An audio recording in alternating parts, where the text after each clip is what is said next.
दोस्तों, आचार्य चाणक्य ने कहा था, प्रलय और निर्माण शिक्षक की गोद में होता है। आज वो शिक्षक सड़कों पर है। 31 जुलाई को इन शिक्षकों को डिटेन किया जाता है। क्यों? एसएससी। अगर इस मुद्दे पर आज हमने ध्यान नहीं दिया ना, आने वाले कुछ ही हफ्तों में भारत में ऐसे आंदोलन होंगे जो कि हमने कभी नहीं देखे होंगे। सिर्फ एसएससी की बात नहीं है, सभी एग्जाम, चाहे वो रेलवे ही क्यों ना हो, क्योंकि स्टूडेंट्स की लाइफ स्टेक पर है। ये मैं नहीं बोल रहा, वो बच्चे खुद बोल रहे हैं। हमारे साथ हैं राकेश यादव सर, जीत राणा सर। राकेश यादव सर के ऊपर खुद एफआईआर हुई, वो खुद डीओपीटी मिनिस्टर से मिलके आए। क्या क्या बात हुई, आने वाले समय में क्या एक्शंस लिए जाने वाले हैं, अगर सरकार मांग नहीं मानती तो क्या क्या कदम टीचर्स लेने वाले हैं, चाहे वो अभिनय सर क्यों ना हो, नीतू मैम क्यों ना हो, राकेश यादव सर ने सब कुछ बहुत ही ऑनेस्टली हमें आज बताया। जिनको इस मुद्दे के बारे में नहीं पता, एसएससी स्टाफ सिलेक्शन कमीशन एक ऐसा एग्जाम होता है जिससे कि गवर्नमेंट जॉब्स मिलती हैं अलग अलग डिपार्टमेंट में, चाहे वो इनकम टैक्स हो, एक्साइज हो, कस्टम, सीबीआई, दिल्ली पुलिस। अभी अभी एसएससी का एग्जाम कंडक्ट कराया गया 25 जुलाई 2025। स्टूडेंट्स ने बताया कि सेंटर की हालत इतनी खस्ता थी कि सिस्टम्स ही नहीं चल रहे थे। खुद सोचो यार, जो गरीब वर्ग से आते हैं बच्चे, जिनके पास शायद दिन में खाने के पैसे नहीं है, वो एग्जाम की फीस भरते हैं, उनको सेंटर कई सौ किलोमीटर दूर मिलता है, वो ट्रैवल करते हैं और वहां पहुंचते हैं और पता चलता है कि एग्जाम कैंसिल।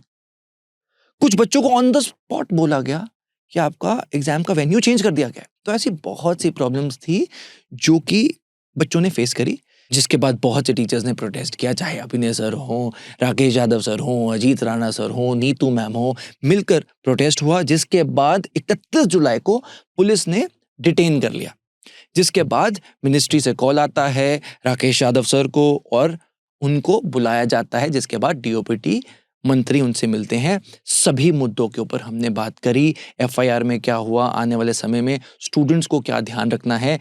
और ये एपिसोड मैं स्पेशली बोलना चाहता हूँ कि सिर्फ ये एग्जाम सेंट्रिक नहीं है, ये हमारे एजुकेशन सिस्टम के ऊपर बहुत बड़ा सवाल है। और अगर आज हमने इस पर ध्यान नहीं दिया, आने वाला टाइम सिर्फ स्टूडेंट्स की लाइफ ही नहीं बल्कि हमारे देश के फ्यूचर के ऊपर बात है। तो बहुत इंपॉर्टेंट एपिसोड है, इसलिए मेक श्योर कि आप इस एपिसोड को ट्विटर पर ज्यादा से ज्यादा शेयर करें, क्योंकि इन बातों को हमें रखना पड़ेगा, तभी कुछ चेंज पॉसिबल है। बहुत मेहनत करते हैं ऐसा एपिसोड लाने के लिए, इसलिए चैनल को सब्सक्राइब जरूर करें, क्योंकि सुपर टॉक सिर्फ एक पॉडकास्ट चैनल नहीं, पिछले 8 सालों से हम 200 से ज्यादा गरीब बच्चों को फ्री ऑफ कॉस्ट एजुकेशन दे रहे हैं अपने एनजीओ द्वारा। सुपर टॉक्स को सब्सक्राइब करके आप ऐसा नॉलेजेबल कंटेंट ही नहीं ले रहे, अपने देश को आगे बढ़ने के लिए भी कंट्रीब्यूट कर रहे हैं। नमस्ते।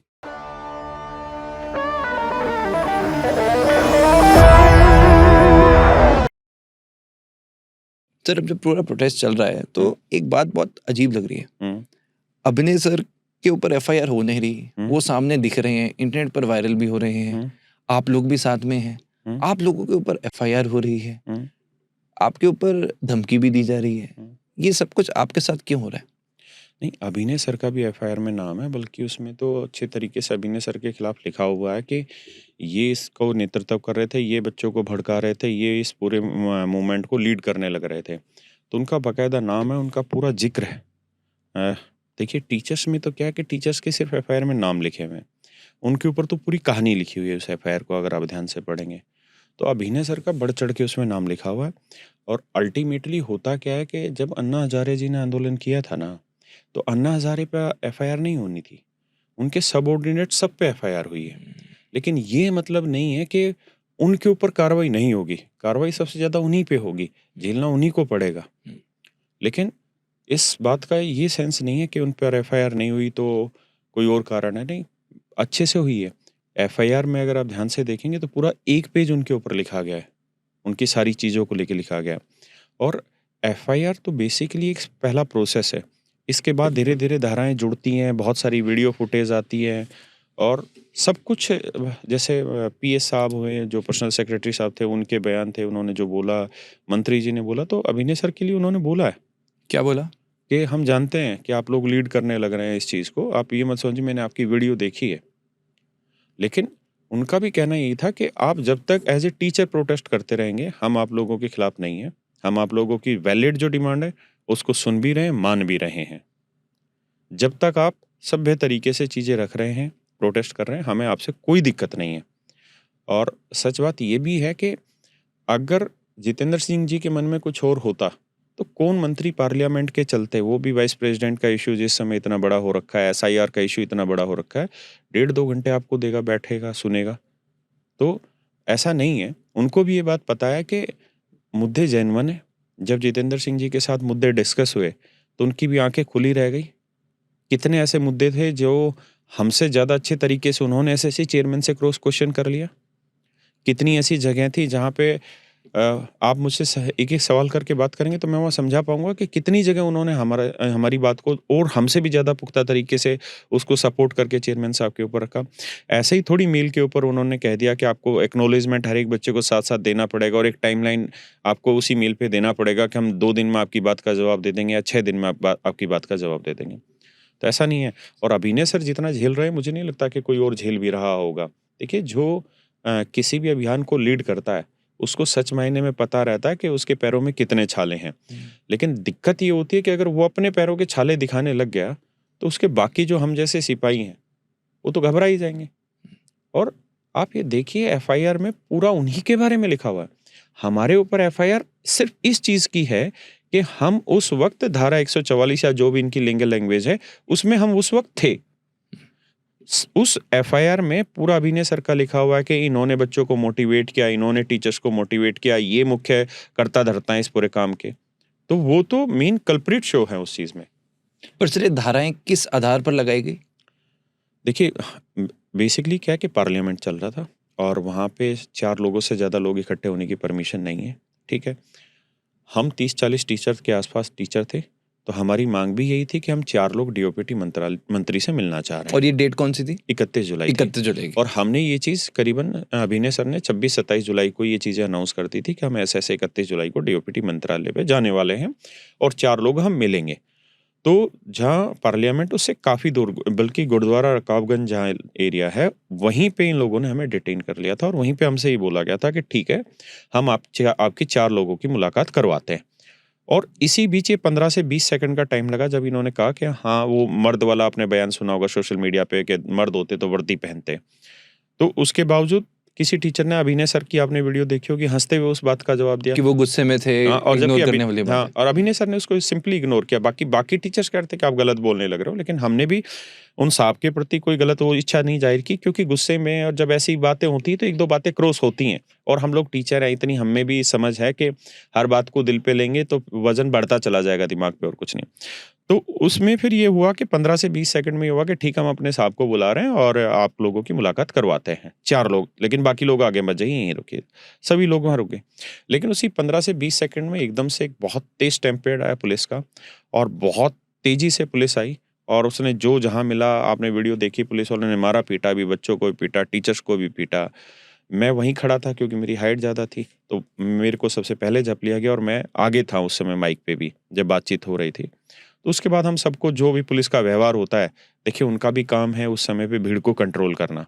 वो भी नहीं चाहते कि किसी तरीके का कोई व्यवधान पैदा हो। तो उन्होंने जो उनके पास तंत्र हो सकते थे, उन तंत्रों का इस्तेमाल किया, हमें डिटेन किया, हमें बस में बैठा दिया गया।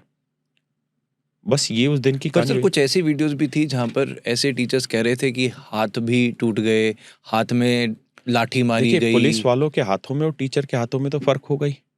पुलिस वाले का जब हाथ पड़ेगा, तो नेचुरल आपके हाथ-पैर सब टूटेंगे। डंडे भी चले थे। नहीं, मैंने कोई डंडे वाला तो नहीं देखा, लेकिन हाँ, थप्पड़, लात, घुसे, ये सब चला था पुलिस द्वारा। पुलिस द्वारा। और देखिए, पुलिस वालों के हाथ सच में लोहे के बने हैं। 2-2 दिन तक टीचरों के सूजन नहीं उतरा है गालों से। ऐसा नहीं है कि इनके हाथ बहुत सॉफ्ट है और ये बस प्यार से ही धकेल रहे थे। इनकी जितनी ताकत थी, देखिए तरीका यही होता है, अगर वो 15 से 20 सेकंड टीचर नहीं भागते वहाँ से, देखिए टीचर भी इस चीज़ के आदी नहीं है। पहली चीज़, एसी कमरों में खड़े होके पढ़ाने के आदी है, तो उनकी औकात नहीं है कि वो थप्पड़ और लात घूसे सहन कर लें। सारे इधर-उधर छिटक गए। अगर यहीं पे कोई नेता होते या यूनिवर्सिटी के जो बाकी नेता होते, तो ये नहीं भाग खड़े होते, क्योंकि ये थप्पड़ खाते रहते, वहीं पे खड़े रहते। लेकिन जैसे टीचर, बेसिकली क्या है कि जितने भी अधिकारी हैं, ये सारे हम लोग ही तो पढ़ाते ही नहीं को। हमारा काम यही होता है। दिल्ली आपके तो पुलिस स्टूडेंट्स हैं। हाँ, दिल्ली पुलिस में सब इंस्पेक्टर बनाना, कांस्टेबल बनाना, आईएएस बनाना, ये इन्हीं कोचिंगों से तो पढ़ के जाते हैं। तो अगर हम लोग ये 1% भी सोच पाते ना कि हम पे भी ये काम हो सकता है, तो हम शायद अच्छे तरीके से तैयार रह पाते, या हम कुछ और प्लानिंग करते। हमें ये पता, और हमसे लगातार पुलिस में जितने अधिकारी थे बात कर रहे थे, सब रिक्वेस्ट करने लग रहे थे कि सर आप आराम से रहिए, हम आपके साथ कुछ व्यवहार नहीं कर रहे हैं, आप हमारे टीचर्स हैं। आप विश्वास नहीं मानेंगे, बसों तक में भी जो पुलिस वाले थे, थाने में जो पुलिस वाले थे, सॉरी मांगते रहे कि सर मजबूर हैं, हम ये नहीं चाहते थे आपके साथ ये काम करना। तो हमें उसमें कोई दुख नहीं, क्योंकि वो अपनी ड्यूटी निभा रहे थे। अधिकारी का आदेश आया, नौकरी थोड़ी खो देंगे वो। हम नौकरी लेने के लिए जंग कर रहे हैं, हमारी वजह से वो अपनी नौकरी थोड़ी खोएंगे। लेकिन हम भी ये नहीं सोच पा रहे थे कि पुलिस वाले हम पे इतना मतलब बर्बरता दिखाएंगे, और हमें उम्मीद नहीं थी। अगर 1% भी हमें ये उम्मीद होती कि ये हालात होंगे, तो हम दूसरा तरीका अपना चुके होते, या हम कोई और तरीके से वहाँ पे बात कर रहे होते। लेकिन वो हुआ, उसके बाद फिर हमें डिटेन किया। लगभग 5 घंटे तक बस में हम घूमते रहे, और गुड़गांव लेकर गए थे? पूरा इन्होंने दिल्ली भ्रमण करवाया बॉर्डर एरिया का, बिल्कुल बॉर्डर पे टच करा है। और फिर ये हमें ये लगा कि चलो अब ये कापासेड़ा बॉर्डर पे हमें उतार देंगे। और बेसिकली क्या था, उस दिन बरसात आ रही थी, तो पूरे इलाके में जाम लगा हुआ था। 4-5 घंटे हो गए थे बस में, हम लगातार पुलिस वालों से रिक्वेस्ट कर रहे थे कि सर पैसे ले लीजिए, लेकिन ऐसी जगह रोक दीजिए, एक आदमी को उतार दीजिए, पानी ले आए, क्योंकि बस में पानी नहीं है। लेडीज हैं, लेडीज बैठी हुई हैं, और इनको बाथरूम भी जाना है। और आप समझ सकते हैं, मैं बता नहीं सकता महिलाओं को और क्या क्या समस्याएं हो सकती हैं। और महिलाएं ऐसा तो है नहीं कि इज्जत से बैठाई गई हैं। नीतू मैम की भी वीडियोस आ रही थी कि कैसी, हाँ, घसीट के बैठाया गया है। तो नेचुरल सी बात है, वो भी अनईजी भी फील करने लग रहे हैं। और दूसरा, जिस बस की कैपेसिटी 20 आदमियों की एग्जाम्पल के तौर पे, अगर वहाँ 50 आदमी बैठाएंगे तो वैसे ही आपको दिक्कत होगी, और वो कोई एसी बस तो है नहीं। और मैं खुल के कह रहा हूँ कि मेरे जैसा आदमी तो फिर भी, जिसने जमींदारा किया हुआ, किसानी की हुई है, हम जैसे लोग तो झेल लेते हैं। लेकिन जो टीचर जिन्होंने हमेशा ही एसी के कमरों में सारा काम किया है, उनके लिए बड़ा मुश्किल था उस सिचुएशन पे। लेकिन एक सेकंड के लिए भी नहीं रोका गया। लेकिन फिर हमें उम्मीद आई कि शायद ये कापासेड़ा थाने ले जाके हमें रोक देंगे, और वहाँ हमें टाइम मिल जाएगा 5-7 मिनट का, ताकि इस पानी वानी पी लें, सारी चीजें व्यवस्था हो जाए। लेकिन उन लोगों ने कापासेड़ा भी नहीं रोका। कापासेड़ा थाने के सामने करीबन बस 2 से 3 मिनट के लिए रुकी, लेकिन वहाँ पे उस बस को रोका नहीं गया। इन बिटवीन क्या हुआ कि कुछ स्टूडेंट्स ऐसे थे जिन्होंने बस को पहचान लिया, क्योंकि मैंने कहा एसी बस तो थी नहीं जो पूरी तरह से बंद हो, शीशे गगन सर की भी वीडियोस आ रही थी कि हाँ, हम पीछा कर रहे हैं बस का, हम जा रहे हैं। तो इस तरह से बच्चों ने फिर पानी की बोतलें फेंकी है दूर से, क्योंकि नजदीक में तो पुलिस उनको झप देती, तो दूर से पानी की बोतलें फेंकी है। फिर जहाँ जाम लग गया, जहाँ सारी गाड़ियां अगल बगल में खड़ी, वहाँ टीचर्स ने या स्टूडेंट्स ने, टीचर्स तो नहीं लेकिन स्टूडेंट्स जो थे, कोई बिस्किट का पैकेट दे गया, कोई एक समोसा क्योंकि आप यहाँ पे हैं, यहाँ समोसे की दुकान है, बस चलने लग रही जाम में, उनको पता है कि ये बस आगे चली गई तो पुलिस वाले करने नहीं देंगे, और यहाँ जाम है, जाम में मौका है। तो जो उसके पास समोसे थे दुकान वाले के पास 2-3, वो उठाए पकड़ा दिए, बिस्किट लिए पकड़ा दिए। इस तरीके से बच्चों ने बीच बीच में वो हेल्प करना हमारा स्टार्ट किया। फिर घूमते रहे, फिर पता नहीं था कहाँ ले जा रहे हैं। हम पूछ रहे थे तो पुलिस वाले भी कहते सर हमको थोड़ी पता है कहाँ ले जा रहे हैं, जब तक ऊपर से आदेश नहीं आएगा आप चुपचाप बैठिए, हम कुछ नहीं कर पाएंगे इस मामले में आपका। हमने कहा कि यार तुम एक जगह ना जहाँ रेहड़ी दिखे, केले की रेहड़ी दिखे, आप वहां रोक देना, हम शीशे से चीजें खरीद लेंगे। लेकिन उनकी भी गलती नहीं, उनके आदेश ऐसे थे। सब पर ट्रीटमेंट तो कोई क्रिमिनल जैसा ट्रीटमेंट लग रहा है कि कैसे घुमाई जा रहे हैं। चलो अगर पकड़ के जाना भी है तो कहीं पे रोक के बिठा दें। पंखा, आपकी वीडियोस भी आ रही थी कि पंखा भी नहीं चल रहा था जहां आप लोग बैठे थे। ना पंखा था ना लाइट थी, और दरियों पे बैठे थे नीचे, और उस कमरे में 20 आदमी बैठने की जगह थी, वहाँ 47 आदमी बैठे हुए। तो 47 आदमी हम थे, उसके बाद कितने ऐसे आदमी थे जो पुलिस वालों के होंगे जो बीच में घुसे हुए थे उसमें, कि आपस में क्या बातचीत होने लग रही है वो हमें पता चले। कितने ऐसे लोग थे जो एंट्री कर चुके थे, पार्षद तक आए थे वहां हमसे मिलने के लिए। वो कह रहे थे कि आपको खाने पीने की कोई दिक्कत है तो बताया। अरे मैंने कहा 6 घंटे जिन आदमियों ने बसों में धक्के खा लिए, अब तुम उनको वो दोगे? वो बिस्किट बच्चों ने दे दिए थे जिसके थ्रू काम चल गया था हमारा। तो वो व्यवहार तो देखिए, एक नियम होता है कि 6 बजे के बाद आप किसी महिला को बिना किसी रिपोर्ट के थाने में नहीं बैठा सकते। लेकिन आप 9 बजे तक महिलाओं को थाने में बैठा के रखा गया। 9 बजे छोड़ा इन लोगों ने, 9:15 बजे, जब हम नजरगढ़ थाने से निकले और वो वीडियोज आई हैं। तो वो व्यवहार तो था ही गलत। कुछ धमकी भी दी गई पुलिस द्वारा? देखिए, आप जब पुलिस की गिरफ्त में होते हैं तो आपको चाय तो पुलिस नहीं पिलाएगी, तो तय है। और आप ये तो उम्मीद नहीं कर सकते कि जब पुलिस के थप्पड़ आपके गालों पे पड़ रहे हैं तो एक साइड से वो आपसे प्यार से बात करेंगे, वो तो हो नहीं सकता। तो पुलिस की तरफ से ये चीज़ें तो चल ही रही थी कि आपके खिलाफ ये धाराएं लगनी है, ये धाराएं लगनी है, ये धाराएं लगनी है, आप बिल्कुल शांत होकर बैठिए, क्योंकि थाने के सामने भी बच्चे इकट्ठे हो रहे थे। और हम लोग जिस परिस्थिति में थे, हम उन बच्चों को भी कह रहे थे कि भाई आप जाओ जाओ, यहाँ मत खड़े रहो, क्योंकि आप यहाँ खड़े रहोगे, आपकी नारेबाजी होगी, हम और देर तक यहाँ परेशान होते रहेंगे। तो वो सारी चीजें थी जो हो रही थी उस सिचुएशन पे, जबकि वादा ये किया गया था कि हम आपकी 15 से 20 सेकंड में जो वो हाँ, हुआ कि कि चार टीचर्स चार को लोगों उनसे को मिलाएंगे। मिलाएंगे। हाँ। लेकिन उसी बीच में ये सब हो गया। लेकिन उसमें क्या था कि टीचर्स को ये अनुभव कभी जीवन में हुआ ही नहीं, क्योंकि जब आपके मान लीजिए income tax inspector, excise inspector, IB के स्टूडेंट सेलेक्ट होने के बाद जब आपके पैर छू रहे होते हैं, तो आप कभी ये उम्मीद नहीं करते कि किस दिन लाठी भी भांज देंगे या थप्पड़ भी भांज देंगे। तो वो एक ऐसी सिचुएशन थी जो हो गई, उसका कोई बहुत ज़्यादा हमने रोष नहीं किया, ना हमने अपनी तरफ से कोई अपनी कंप्लेंट दर्ज की इस मामले में, क्योंकि हम पहले अपनी कंप्लेंट को देख रहे हैं कि हमारे खिलाफ एफआईआर हो गई है, तो हम अपनी देख रहे हैं, पुलिस वालों को तो बाद में इस चीज़ को कहें। लेकिन वो सारी चीज़ें वहाँ पे ख़त्म हो गई हमारी तरफ से भी। राइट। तो सर उस दिन, और हमें इस बात का एफआईआर का भी उस दिन नहीं पता, उस दिन एफआईआर दर्ज ही नहीं हुई है बेसिकली। जिस दिन डिटेन किया, हाँ, वो उस दिन कोई एफआईआर हमें नहीं दी गई है, कोई एफआईआर नहीं, कुछ नहीं। वो तो हमें 1 तारीख को शाम को पता चल रहा है कि हम पे एफआईआर हो गई है। अगले दिन नेक्स्ट डे 1 अगस्त को तब हमें पता चला हमारे ऊपर एफआईआर हो गई है। उसके बाद केवल एक एफआईआर ऐसी थी जो सर्कुलेट होने लग रही थी। फिर बाद में हमें, क्योंकि हैं तो स्टूडेंट ही जो इन सारी जगह पे हैं, उन्होंने बताया कि नहीं सर, राकेश सर, आप लोगों के खिलाफ भी एफआईआर हो गई, आपके खिलाफ नॉर्थ एवेन्यू थाने से या ऐसा कुछ हुआ है। फिर हमने वो एफआईआर कॉपी निकलवाई, तो देखा तो हम सबका नाम था। किन किन का नाम था एफआईआर में? सर मैं आपको कॉपी देता हूँ। मेरा नाम था, नीतू मैम का नाम था, नवीन सर का नाम था, ऐसे बहुत सारे टीचर्स थे जिनके नाम थे। मुझे लगता है करीबन 25-30 लोगों के नाम थे। धाराएं क्या थी एग्जैक्टली? सब पे कोई धाराएं थी। वो धारा ऐसी है कि आप मतलब 235 या 223 ऐसे कुछ करके धारा थी। उसका मतलब ये भारतीय न्याय संहिता के तहत कि आप एक ऐसे प्रतिबंधित एरिया में प्रदर्शन कर रहे थे जहाँ पे आपको इकट्ठा होने की अनुमति नहीं थी। तो ऐसी कुछ धाराएं थी। मैं उसको लीगल में पढ़ा हुआ नहीं हूँ, तो मुझे उतनी जानकारी उस चीज़ की है नहीं। राइट। तो सर उसके बाद अब हम मीटिंग पे आते हैं। ये जो हुआ, आई एम श्योर जितने स्टूडेंट सुन रहे होंगे आंखों में आंसू होंगे और मजबूती के साथ वो और आप पे भरोसा और आस लगाए होंगे कि उनको जस्टिस मिलेगा। मीटिंग में चलते हैं। मीटिंग में कौन कौन बैठा था? सर बेसिकली हमें 1 तारीख को ही हमारे पास इन्फॉर्मेशन आ गई थी, और बाद में इस चीज़ का पता चला कि डीओपीटी की तरफ से ही हम लोगों को कॉल किया गया था। ऐसा नहीं है कि हमने कोई मेल वेल भेजी उसी से बात हुई थी, नहीं, डीओपीटी मंत्रालय की तरफ से हम लोगों को मेरे ही नंबर पे कॉल आया था, लैंडलाइन नंबर से ही कॉल आया था कि राकेश यादव सर आप बोल रहे हैं, और हम मतलब आप सोमवार को आ जाइए और आप 3 लोग आ जाइए, और 3 लोग डीओपीटी जो पीएस है, पर्सनल सेक्रेटरी साहब उनके, उनसे मिल लीजिए। आप, नीतू मैम और अभिनय सर? नहीं, मैं, नीतू मैम, एक टीचर और थे।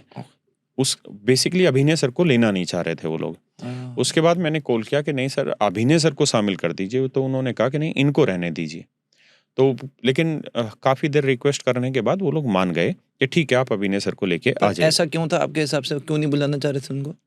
देखिए, कुछ चीज़ें होंगी जो अभिनय सर, आप भी जानते हैं कि इस मुहिम को लीड कर रहे थे। उनका बोलने का कुछ मतलब एक तरीका है कि वो किसी भी चीज़ को बिल्कुल, मतलब क्या कहें कि निडर होके बिल्कुल खुले रूप से रखते हैं। वो चाहे कोई मंत्री जी को बोलना या कुछ भी बोलना, वो अपने पॉइंट रखते हैं। तो और फिर दूसरा क्या था कि अभिनय सर इस चीज़ को पहले से ही सारी चीज़ों को लड़ रहे हैं। दूसरा, वो 8 आंदोलन पहले से कर चुके हैं और अपनी जेब से पैसे खर्च कर के दुनिया भर के कोर्ट कचहरी का काम देख रहे हैं। बच्चों के लिए सीजीएल 2024 का 2 दिन पहले रिजल्ट रिवाइज कराया उन्होंने। तो वो इस काम को कर रहे थे, तो वो पहले से हिट लिस्ट में हर एक आदमी के थे, मीडिया में भी, सरकार में भी, हर एक तंत्र में उनका नाम था। तो वो नहीं चाहते, लेकिन हमारे कहने पे उन्होंने मान लिया और उस पर कोई बहुत बड़ा विरोध नहीं हुआ, मान लिया गया। उसके बाद हम 4 तारीख को सुबह 12 बजे हमारा समय था। हम जैसे ही पहुंचे वहाँ पे, तो हमारी पीएस साहब से मुलाकात हुई, जो उनके पर्सनल सेक्रेटरी थे, और पंकज दीक्षित करके उनका नाम था। करीबन मुझे लगता है 1-1.25 घंटे हम वहाँ पे बैठे। देखिए, ना तो कुछ यूट्यूब पे लोग कह रहे हैं कि आप लोग चाय पानी पी के हैं, हमें एक रत्ती भर एक पानी की बूंदवा नहीं पूछी किसी ने, ना तो पंकज दीक्षित जी के वहाँ पूछी गई, ना मंत्री जी के वहाँ पूछी गई। लेकिन अच्छी बात यह है कि उन्होंने भी नहीं पिया। जो हमारी 1.5-2 घंटे जितेंद्र सिंह जी के साथ मीटिंग थी, उसमें हमारे फ़ोन भी बाहर थे और जितेंद्र सिंह जी के भी फ़ोन बाहर थे, या उनके फ़ोन थे नहीं उनके सामने। मतलब एक 1.5-2 घंटे एक मंत्री आपके सामने बैठा है और वो एक सिंगल सेकंड के लिए भी डिस्ट्रैक्ट नहीं हो रहा है। भाई आप समझते हैं पार्लियामेंट चलने लग रहा है, तो उनके पास भी तो 1000 फ़ोन आने होंगे ना। तो उन्होंने उस 1.5 घंटे के लिए ना पीएस साहब का एक सिंगल फ़ोन बजाया है, ना मंत्री जी का एक फ़ोन बजाया है, ना चेयरमैन साहब का एक फ़ोन बजाया है। तो उन्होंने भी उस चीज़ को फ़ॉलो किया। तो और ना पानी उनके लिए आया, तो ना हमारे लिए आया। तो हम इस चीज़ को कहें कि हम चाय पीने के लिए गए थे या हमें चाय नहीं पूछी गई, तो सच बात ये है कि उन्होंने भी 2 घंटे तक कुछ नहीं पिया हमारे साथ-साथ। तो वो इक्वल व्यवहार था और मैं इससे पर्सनल लेवल पे खुश हूँ कि उन लोगों ने 2 घंटे हमारी बात सुनी। 1 घंटे तो पीएस साहब ने सुनी थी शुरुआत में, और हमने पीएस साहब को एक-एक मुद्दा बहुत सिलसिलेवार तरीके से सुनाया। एक-एक चीज़ बताई। जब हम पीएस साहब के साथ थे, तो पर्सनल सेक्रेटरी साहब थे, तो उनके साथ हम मोबाइल लेके गए थे उनके ऑफिस में। तो मैंने एक-एक मोबाइल में दिखाया कि ये रेलवे एएलपी का पेपर है और देखिए यहाँ क्वेश्चन नंबर 3 और क्वेश्चन नंबर 7 सेम आ रखा है। लेकिन क्वेश्चन नंबर 3 में आपने ऑप्शन सी करेक्ट दिया और क्वेश्चन नंबर 7 में सेम ही क्वेश्चन पे आप कह रहे हैं कि नहीं, ये इग्नोर कर दिया जाए क्वेश्चन। तो वो भी हैरान थे इस चीज़ के ऊपर। फिर मैंने बताया कि सर सेंटर्स ऐसी-ऐसी जगह डाले गए हैं जहाँ बच्चे कीचड़ों में जा रहे हैं, जहाँ रोड से 20 किलोमीटर अंदर सेंटर हैं और वहाँ पे कच्चा दगड़ा है, जो क्षेत्र में हरियाणा या किसी क्षेत्रीय भाषा में बोलते हैं दगड़ा, मतलब जो मिट्टी का दगड़ा रास्ता है, जहाँ कोई सड़क नहीं है और वहाँ बारिश की वजह से कीचड़ होने लग रही है। उन्होंने कहा कि नहीं, ऐसा नहीं है। मैंने यही मोबाइल था मेरे पास, ऐसे ही मैंने वीडियो निकाल के उनको एक-एक वीडियो दिखाई, एक-एक वीडियो उन्होंने देखी। उसके बाद मैंने कहा साहब ऐसी सिचुएशन है कि पेपर के टाइम पे पेपर नहीं हो रहा है क्योंकि बरसात हो गई, टीनों से पानी सिस्टम पे गिर गया और मैंने कहा वो जिससे बाल सुखाते हैं उस हेयर ड्रायर से वो कंप्यूटर सुखा रहे हैं। वो हँस पड़े इस चीज़ के ऊपर। मैंने फिर वीडियो निकाल के दिखाया। तो उन्होंने एक-एक वीडियो देखी और तब तक हमारा कोई प्लान नहीं था डीओपीटी मंत्री से मिलने का। पीएस साहब ने भी ऐसा कोई वादा नहीं किया कि मिल लेंगे। उन्होंने सारी बातें सुनने के बाद अभिनय सर हो, नीतू मैम हो या मैंने, पूरा हमने रेलवे का ए टू जेड मुद्दा वहाँ पे रखा, सब कुछ रखा। उसके बाद उन्होंने कहा कि ठीक है, हमें थोड़ा वक्त दीजिए, मैं अपनी तरफ से कंसर्न अधिकारी को बोलूँगा और संभव हुआ तो हम मंत्री साहब से भी आपकी मुलाकात कराएँगे। 1 घंटे मीटिंग के बाद हम ये सारी बातें हो के 2:30 बजे हम बाहर निकल गए थे लगभग। मतलब उसी बीच में, क्योंकि ये जो पार्लियामेंट एरिया है, ये उस समय इतना स्ट्रिक्टेड था कि आपको निकलने में ही बहुत टाइम लगता है और एंट्री में ही बहुत टाइम लग जाता है आपको। क्योंकि आप इस गेट से जा रहे हैं, फिर वहाँ परमिशन नहीं है, इस गेट से जा रहे हैं। सिक्योरिटी प्रोटोकॉल्स, बहुत ठीक। बहुत बहुत दिक्कत होती है। जैसे ही हम 2:30 बजे के आस-पास बाहर आए और हम थोड़ा ही आगे निकले होंगे 15-20 मिनट, तभी मेरे ही नंबर पे लैंडलाइन नंबर से कॉल आ गया। और कॉल आने के बाद उन्होंने कहा कि डीओपीटी मंत्री आपसे बात करना चाहते हैं राकेश यादव जी, आप लोग वापसी आ जाइए। 15 मिनट के इंटरवल पे ही। तो हम उस समय कुछ मीडिया को बुलाया हुआ था उन्होंने, मीडिया वालों ने हमको कि सर हमें बाइट दे दीजिए, क्या हुआ? तो हमने उनको बाइट भी नहीं दे पाए थे। इतनी देर में मेरे नंबर पे कॉल आ गया। कॉल आया, हम वापसी से गए और हमें 3 बजे का टाइम दिया था, तो हम 3 सवा 3 के बीच में वहाँ पहुँच गए थे, सारे टीचर्स। सबको मैंने बुलाया फ़ोन करके। उसके बाद फिर 3:30 के आस-पास मंत्री साहब ने हमें अपने ऑफ़िस में बुला लिया। उनका ऐसे एक टेबल थी और उस टेबल पे करीबन 20-25 से ज़्यादा कुर्सियाँ लगी होंगी। तो यहाँ मंत्री जी बैठे थे, जैसा आप बैठे हैं, यहाँ चेयरमैन बैठे थे, एसएससी चेयरमैन, और यहाँ उनका पीएस बैठा हुआ था और ऐसे सामने हम लोग बैठे हुए थे, हम लोग चारों। तो उसके बाद सबसे पहले अभिनय सर ने बोलना स्टार्ट किया। तो अभिनय सर ने एक साथ कई सारी चीज़ें सुनाई, तो मंत्री जी ने कहा कि आप एक-एक करके पॉइंट वाइज़ बताइए। तो अभिनय सर ने एक-एक करके पॉइंट वाइज़ बोलते गए। जो एसएससी चेयरमैन साहब थे और पीएस साहब थे, वो एक-एक चीज़ को लिखते चले गए कि हाँ, ये मुद्दा, ये मुद्दा, ये मुद्दा, ये मुद्दा। उस समय कोई कन्वर्सेशन नहीं हुआ, क्रॉस क्वेश्चनिंग नहीं हुआ। सारे मुद्दे वहाँ चेयरमैन साहब ने लिख दिए। जो उनसे नहीं हो पाए, वो नीतू मैम ने बोला। जो नीतू मैम और इनसे नहीं हो पाए, रेलवे का मैंने एक-एक पॉइंट खुद लिखवाया वहाँ पे, क्योंकि रेलवे मैं पढ़ाता हूँ और एसएससी पढ़ाता है, लेकिन रेलवे को मैं लीड कर रहा था वहाँ पे, सारे पक्ष रख रहा था। वो करीबन 20 से 25 मिनट की कन्वर्सेशन रही, जहाँ एक-एक बिंदु लिखवा दिया गया। उसके बाद अब आई चेयरमैन साहब की बात कि अब आप जवाब दीजिए। तो जैसे एग्जाम्पल के तौर पे एक सवाल पहला उठा लिया कि सेंटर इतनी दूर क्यों डाले गए, सेंटर एलोकेशन पे। तो चेयरमैन साहब ने जवाब दिया कि जी, करें क्या, टीसीएस ने सारे सेंटर्स कब्जा रखे हैं। एडिक्विटी पहली बार एग्जाम कंडक्ट करा रहा है, इसको सेंटर्स एलोकेट नहीं हो पा रहे थे इतने। तो इतने में अभिनय सर ने कहा कि अगर एडिक्विटी के पास सेंटर्स नहीं थे, तो आपने फिर एडिक्विटी को टेंडर क्यों दिया? तो फिर मैं वहाँ सामने था, मैंने कहा कि सर, अगर एक बच्चा जम्मू कश्मीर के शोपियां जिले से दिल्ली सेंटर डाला जाता है, तो इसका मतलब दिल्ली में लैब्स हैं, और दिल्ली वाले बच्चे को आप जम्मू भेज रहे हैं, इसका मतलब जम्मू भी लैब्स हैं। तो आप ये वाली प्रॉब्लम तो मत बोलिए कि जम्मू में लैब्स नहीं है, इसलिए एक ब्लाइंड बच्चे को, एक अंधे बच्चे को आप दिल्ली भेज रहे हैं और दिल्ली के बच्चे को आप ले भेज रहे हैं या जम्मू भेज रहे हैं। मतलब लैब तो आपके पास जम्मू में भी है, लैब आपके पास दिल्ली में भी है। मैंने कहा चलो हम ये बात भी आपकी स्वीकार कर लेते हैं। अब सर चेयरमैन साहब ये बता दीजिए कि राजस्थान के बच्चे का सेंटर अंडमान कैसे डला? कोई रीजन है तो आप बताइए। भाई अंडमान लैब भेज रहे हैं आप, वहां पे लैब आप अरेंज कर रहे हैं, तो अंडमान राजस्थान के बच्चे को आप अंडमान भेजने लग रहे हैं, बिहार के बच्चे को आप केरल सेंटर दे रहे हैं, दिल्ली के बच्चे को आप कर्नाटक सेंटर देने लग रहे हैं, तो और वहां के बच्चों को आप दिल्ली सेंटर दे रहे हैं, तो मतलब दिल्ली में भी लैब्स अवेलेबल है, वहां पे भी लैब्स अवेलेबल है। उस पे चेयरमैन मंत्री जी भड़क गए थे। उन्होंने कहा ये कैसे संभव है कि राजस्थान के बच्चे का अंडमान निकोबार कैसे सेंटर डाला जा सकता है? अंडमान निकोबार की फ्लाइट की टिकट बताओ कितने की है? उस चीज पे चेयरमैन साहब जवाब नहीं दे पाए। उन्होंने कहा हाँ ये गलतियां हुई हैं, लेकिन तो चेयरमैन जो मंत्री जी थे उन्होंने लिखवाया उसके ऊपर। और ये ऐसी बात नहीं थी कि जो पर्सनल सेक्रेटरी साहब थे वो हमारी तरफ इशारा कर रहे थे कि एक एक बोलो, लेकिन बातें क्रॉस हुई हैं लगातार और मंत्री जी ने एक बार भी नहीं टोका उस चीज को लेके। तो खुल के इन बातों का समर्थन हुआ है। इसलिए कोई कह दे कि चाय की चुस्की पीने गए बकवासबाजी करने के लिए, तो लोगों के पास भौंकने के अलावा और कोई काम नहीं होता है। तो क्रॉस क्वेश्चनिंग प्रॉपर हुआ है, वहां सेंटर एलोकेशन लिखा है उन्होंने पॉइंट कि अब ये गलतियां नहीं होंगी। अगला क्वेश्चन ये उठा वहां पे कि मतलब ये सीक्वेंस आगे पीछे होगा क्योंकि इतने सारे पॉइंट आप ब्रीफली बता दो जो हाँ एकदम। अगला पॉइंट ये उठा कि अभिनय सर ने कहा कि आप सीजीएल का एग्जाम पोस्टपोन कर दीजिए सर, जो अभी होने वाला है 13 अगस्त से जो एग्जाम स्टार्ट होने वाला है।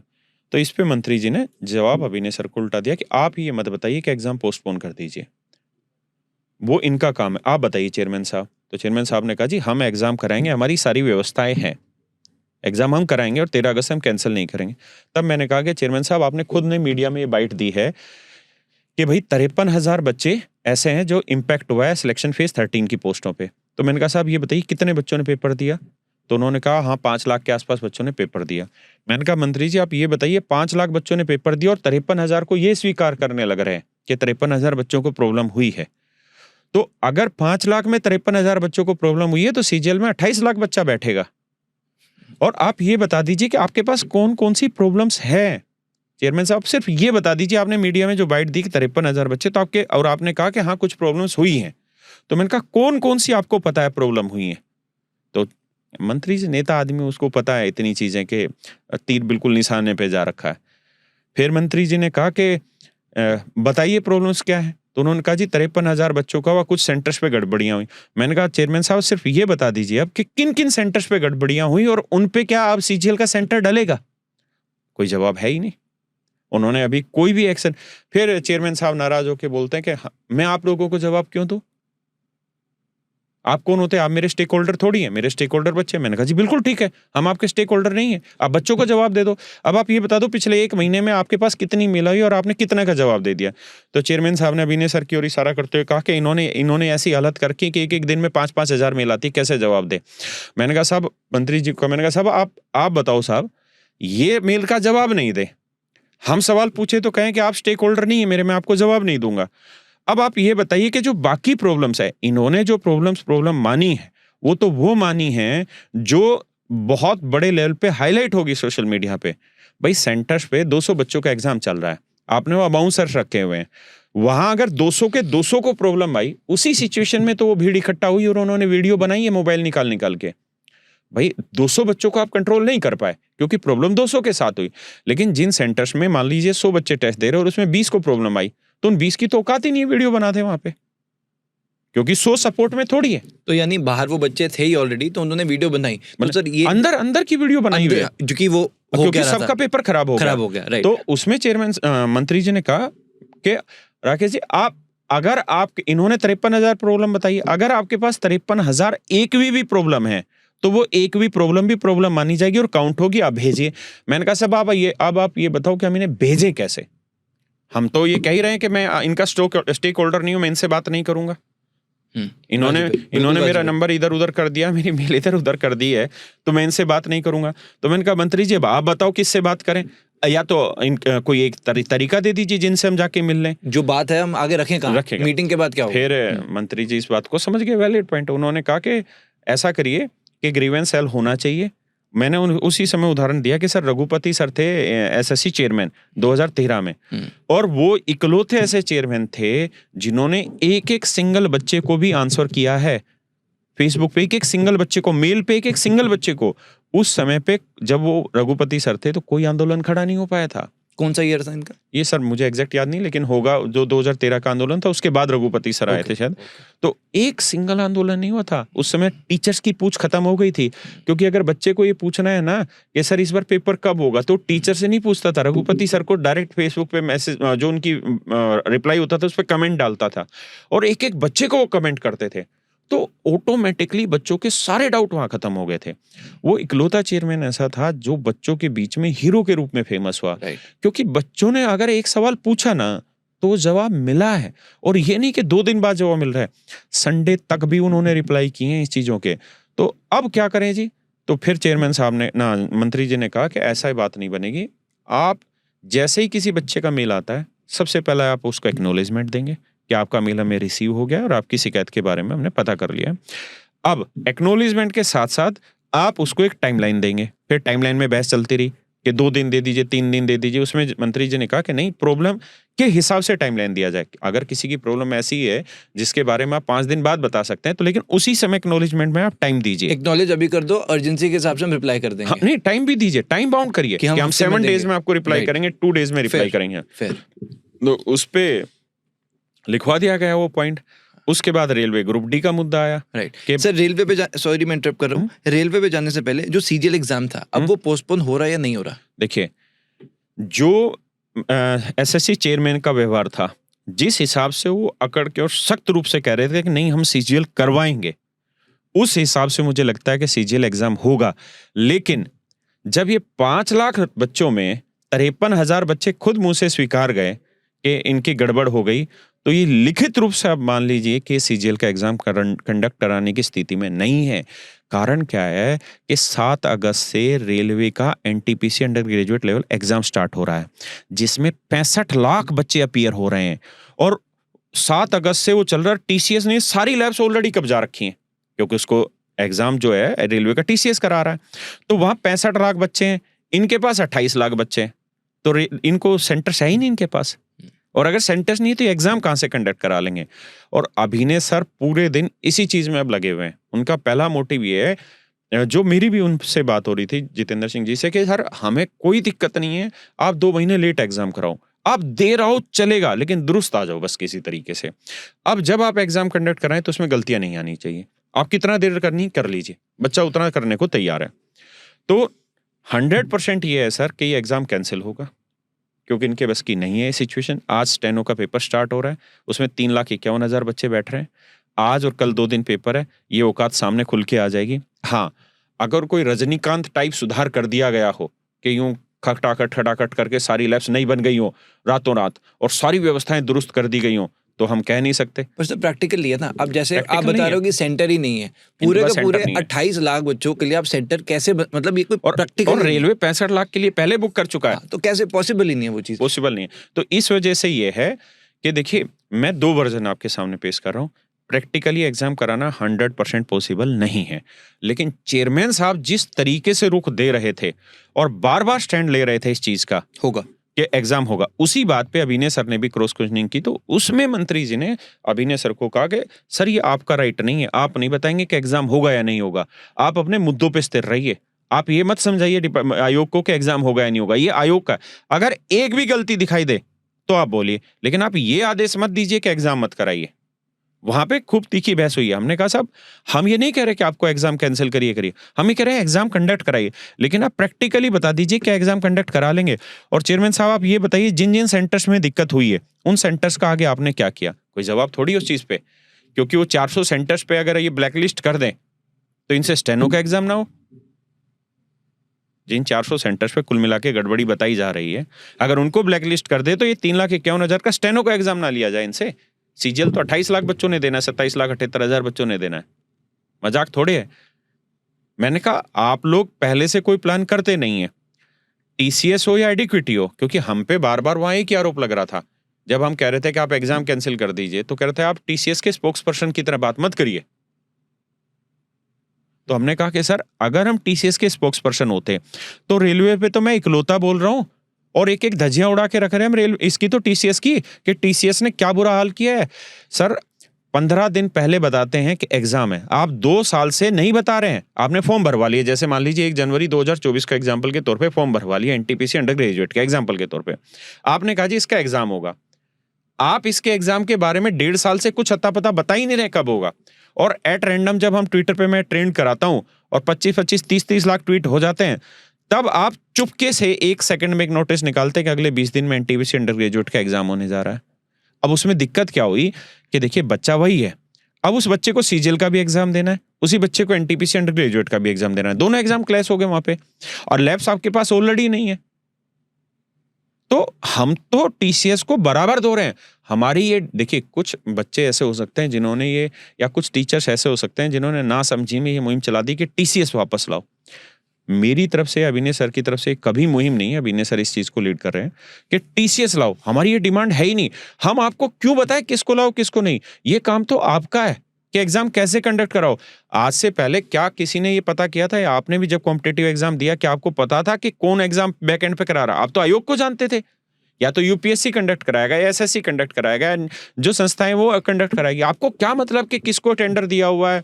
और पहले आपने 100 करोड़ की शर्त रखी हुई थी टेंडर देने के लिए 2024 में। आपने 2018 में एसएससी ने ये कंडीशन लगाई थी कि भैया 100 करोड़ रुपए जिसका टर्नओवर होगा उसको हम टेंडर देंगे। 2024 में आपको पता नहीं क्या समझ में आया, हो सकता है कि कुछ ज्यादा विद्वानता का गहरा रहस्य जो मैं नहीं समझ पाया, कि आपने उस टेंडर को कहा कि 30 करोड़ भी जिसका टर्नओवर है वो भी अप्लाई कर सकता है। तो हो सकता है कि कोई अच्छी चीज हो इसके पीछे छिपी हुई जो हम नहीं देख पा रहे, क्योंकि हम तो उस काम को रोज कर नहीं रहे वहां पे। तो हम तो टीसीएस के खिलाफ खुल के बोल रहे हैं। हम टीसीएस के स्पोक्स पर्सन कैसे हो सकते हैं जब हम ये कह रहे हैं कि 15 दिन पहले आप साइको के एग्जाम की बात कर रहे हो, और जब सर साइको का एग्जाम हुआ रेलवे एएलपी साइको का, उसमें ये होता है कि ऐसे आपको एक फोटो दिखाई जाती है। जैसे ये फोटो मान लीजिए मैंने आपको दिखाई, आपका काम है इसे 1 मिनट रीड करिए, 1 मिनट के बाद ये फोटो हट जाएगी। अब आपके ये मोबाइल हो गया ऐसे। अब इस फोटो से रिलेटेड आपसे 4-5 सवाल मैं पूछूंगा। हुआ क्या कि ये फोटो दिखाई नहीं मैंने आपको, ये फोटो आई नहीं, और सीधे मैंने सवाल पूछ लिए। जब आपको पता ही नहीं है कि क्वेश्चन किस रेफरेंस में पूछे गए हैं, तो आप क्या जवाब दे देंगे? ये टीसीएस के कारनामे सर, राइट। टीसीएस के कारनामे कि इनके माउस काम नहीं कर रहे, इनके कीपैड काम नहीं करने लग रहे। तो हम टीसीएस के स्पोक्स पर्सन कैसे हो सकते हैं? लेकिन एक बेसिक सा लॉजिक होता है सर, आप जिसके खिलाफ आवाज उठा रहे हैं और जो कॉम्पिटिटर है उसका नाम लेके उस आवाज को डायरेक्शन दे दो। कुछ ना कुछ बात होती है। हाँ। तो कई लोग सर ये भी कह रहे थे कि जो एडुकेटी है उसका पास्ट रिकॉर्ड भी अच्छा नहीं है, पहले भी एग्जाम्स ब्लैकलिस्ट हो चुका है, ब्लैकलिस्टेड कंपनी है। तो इस मध्य प्रदेश में, हाँ, इस बारे में, और क्योंकि उसके बाद एसएससी चेयरमैन का जो इंटरव्यू आया, उन्होंने कहा कि एक बार हुआ है, हम देख लेते हैं। तो लोगों ने मजाक इसी चीज का उड़ाया कि मतलब एक बार गलती कर दी, हम दोबारा गलती का वेट करें। तो इस बारे में कुछ बात हुई सर? इस बारे में बेसिकली जब हमने ये चीज उठाई है, तो क्या आप टीसीएस के, तो हम टीसीएस के स्पोक्स पर्सन हो गए, जबकि हम टीसीएस के खिलाफ बोलने लग रहे हैं। दूसरी चीज ये है कि अगर इनकी खुद की कंडीशन है कि 5 साल किसी कंपनी का ट्रैक रिकॉर्ड साफ होना चाहिए, और उन्हीं 5 सालों में टीसीएस ब्लैकलिस्ट भी हुई है, तो कोई तो ऐसी बात रही होगी जिसके कारण ये टेंडर इनको दिया। लेकिन मैं फिर से अपनी बात करता हूँ, मुझे टीसीएस से या एडुकेटी से कोई आपत्ति नहीं है। हमें चाहिए कि बच्चों का एग्जाम ढंग से कंडक्ट करा लिया जाए, आप किसी को भी लाओ। क्योंकि 107 करोड़ के टीचर्स को नोटिस आए हैं, लोगों ने आके यूट्यूब पे बोला है मुझे नोटिस थोड़ी लेना है एडुकेटी से 107 करोड़ का, मेरी औकात नहीं 7 रुपए देने की, मैं 107 करोड़ का नोटिस क्यों लूं? इसलिए मैं कह रहा हूं कि भैया टीसीएस से हमें कोई लेना देना नहीं, हमें तो एग्जाम ठीक से कंडक्ट करा दो। करेक्ट। पढ़ाने वाले आदमी को एक एफआईआर होगी, उसको सारे दिन नींद नहीं आती इसी बात को लेके कि मुझे क्या करना होगा, मेरे जीवन की पहली एफआईआर है। अब यहाँ हम 107 करोड़ के नोटिस ले लेंगे, साला यहाँ नींद नहीं आएगी, इतनी औकात है क्या हमारी? इसलिए सब बहुत बढ़िया है, लेकिन हमारा एग्जाम बढ़िया से करा दो किसी तरह। बिल्कुल सर। एक तो स्टूडेंट्स ने एक चीज मुझे पोल में स्पेशली पूछी कि आप सर से एक बात जरूर पूछेगा कि सर जो भी बातें हो रही हैं, अगर मानिए प्रैक्टिकली जैसे आप भी बता रहे हैं ठोस, और जिस तरह से इंटरव्यू में हाव भाव दिख रहे थे, ऐसा लग रहा था कि एग्जाम होगा। हम कोशिश तो कर रहे हैं, क्योंकि पिछली बार भी अगर सब कुछ सही होता, एग्जाम तो हो ही गया ना पिछली बार भी।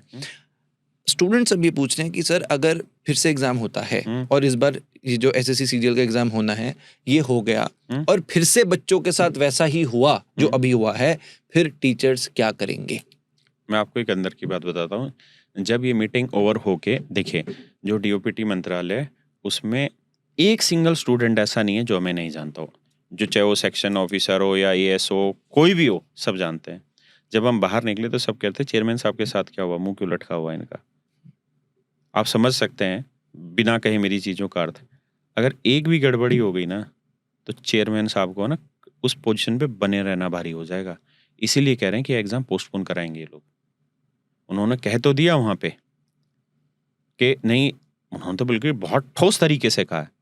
लेकिन मैं तो हर मीडिया बाइट्स में ये कहने लग रहा हूँ, देखिए ये नेता लोग हैं। पहला व्यवहार इनका बहुत साफ सुथरा था कि मंत्री जी ने बहुत अच्छे से पार्टिसिपेट किया। वो चीजें कितनी प्रैक्टिकली ग्राउंड पे उतर के आती है, मैटर वहां करता है। इन्होंने हमें बहुत सारी चीजें बता दी 7 दिन के अंदर, ये सारी चीजें कहीं एसएससी सीपीओ का रिजल्ट, जिसमें चेयरमैन साहब ने खूब गोल गोल घुमाने की बातें कही, लेकिन जितेंद्र सिंह जी ने कहा कि नहीं, मैंने अपने लाइफ में 40 ऐसे काम कर दिए, ऐसी चीजें अटकानी नहीं, आप 7 दिन के अंदर अंदर इनका रिजल्ट निकालिए।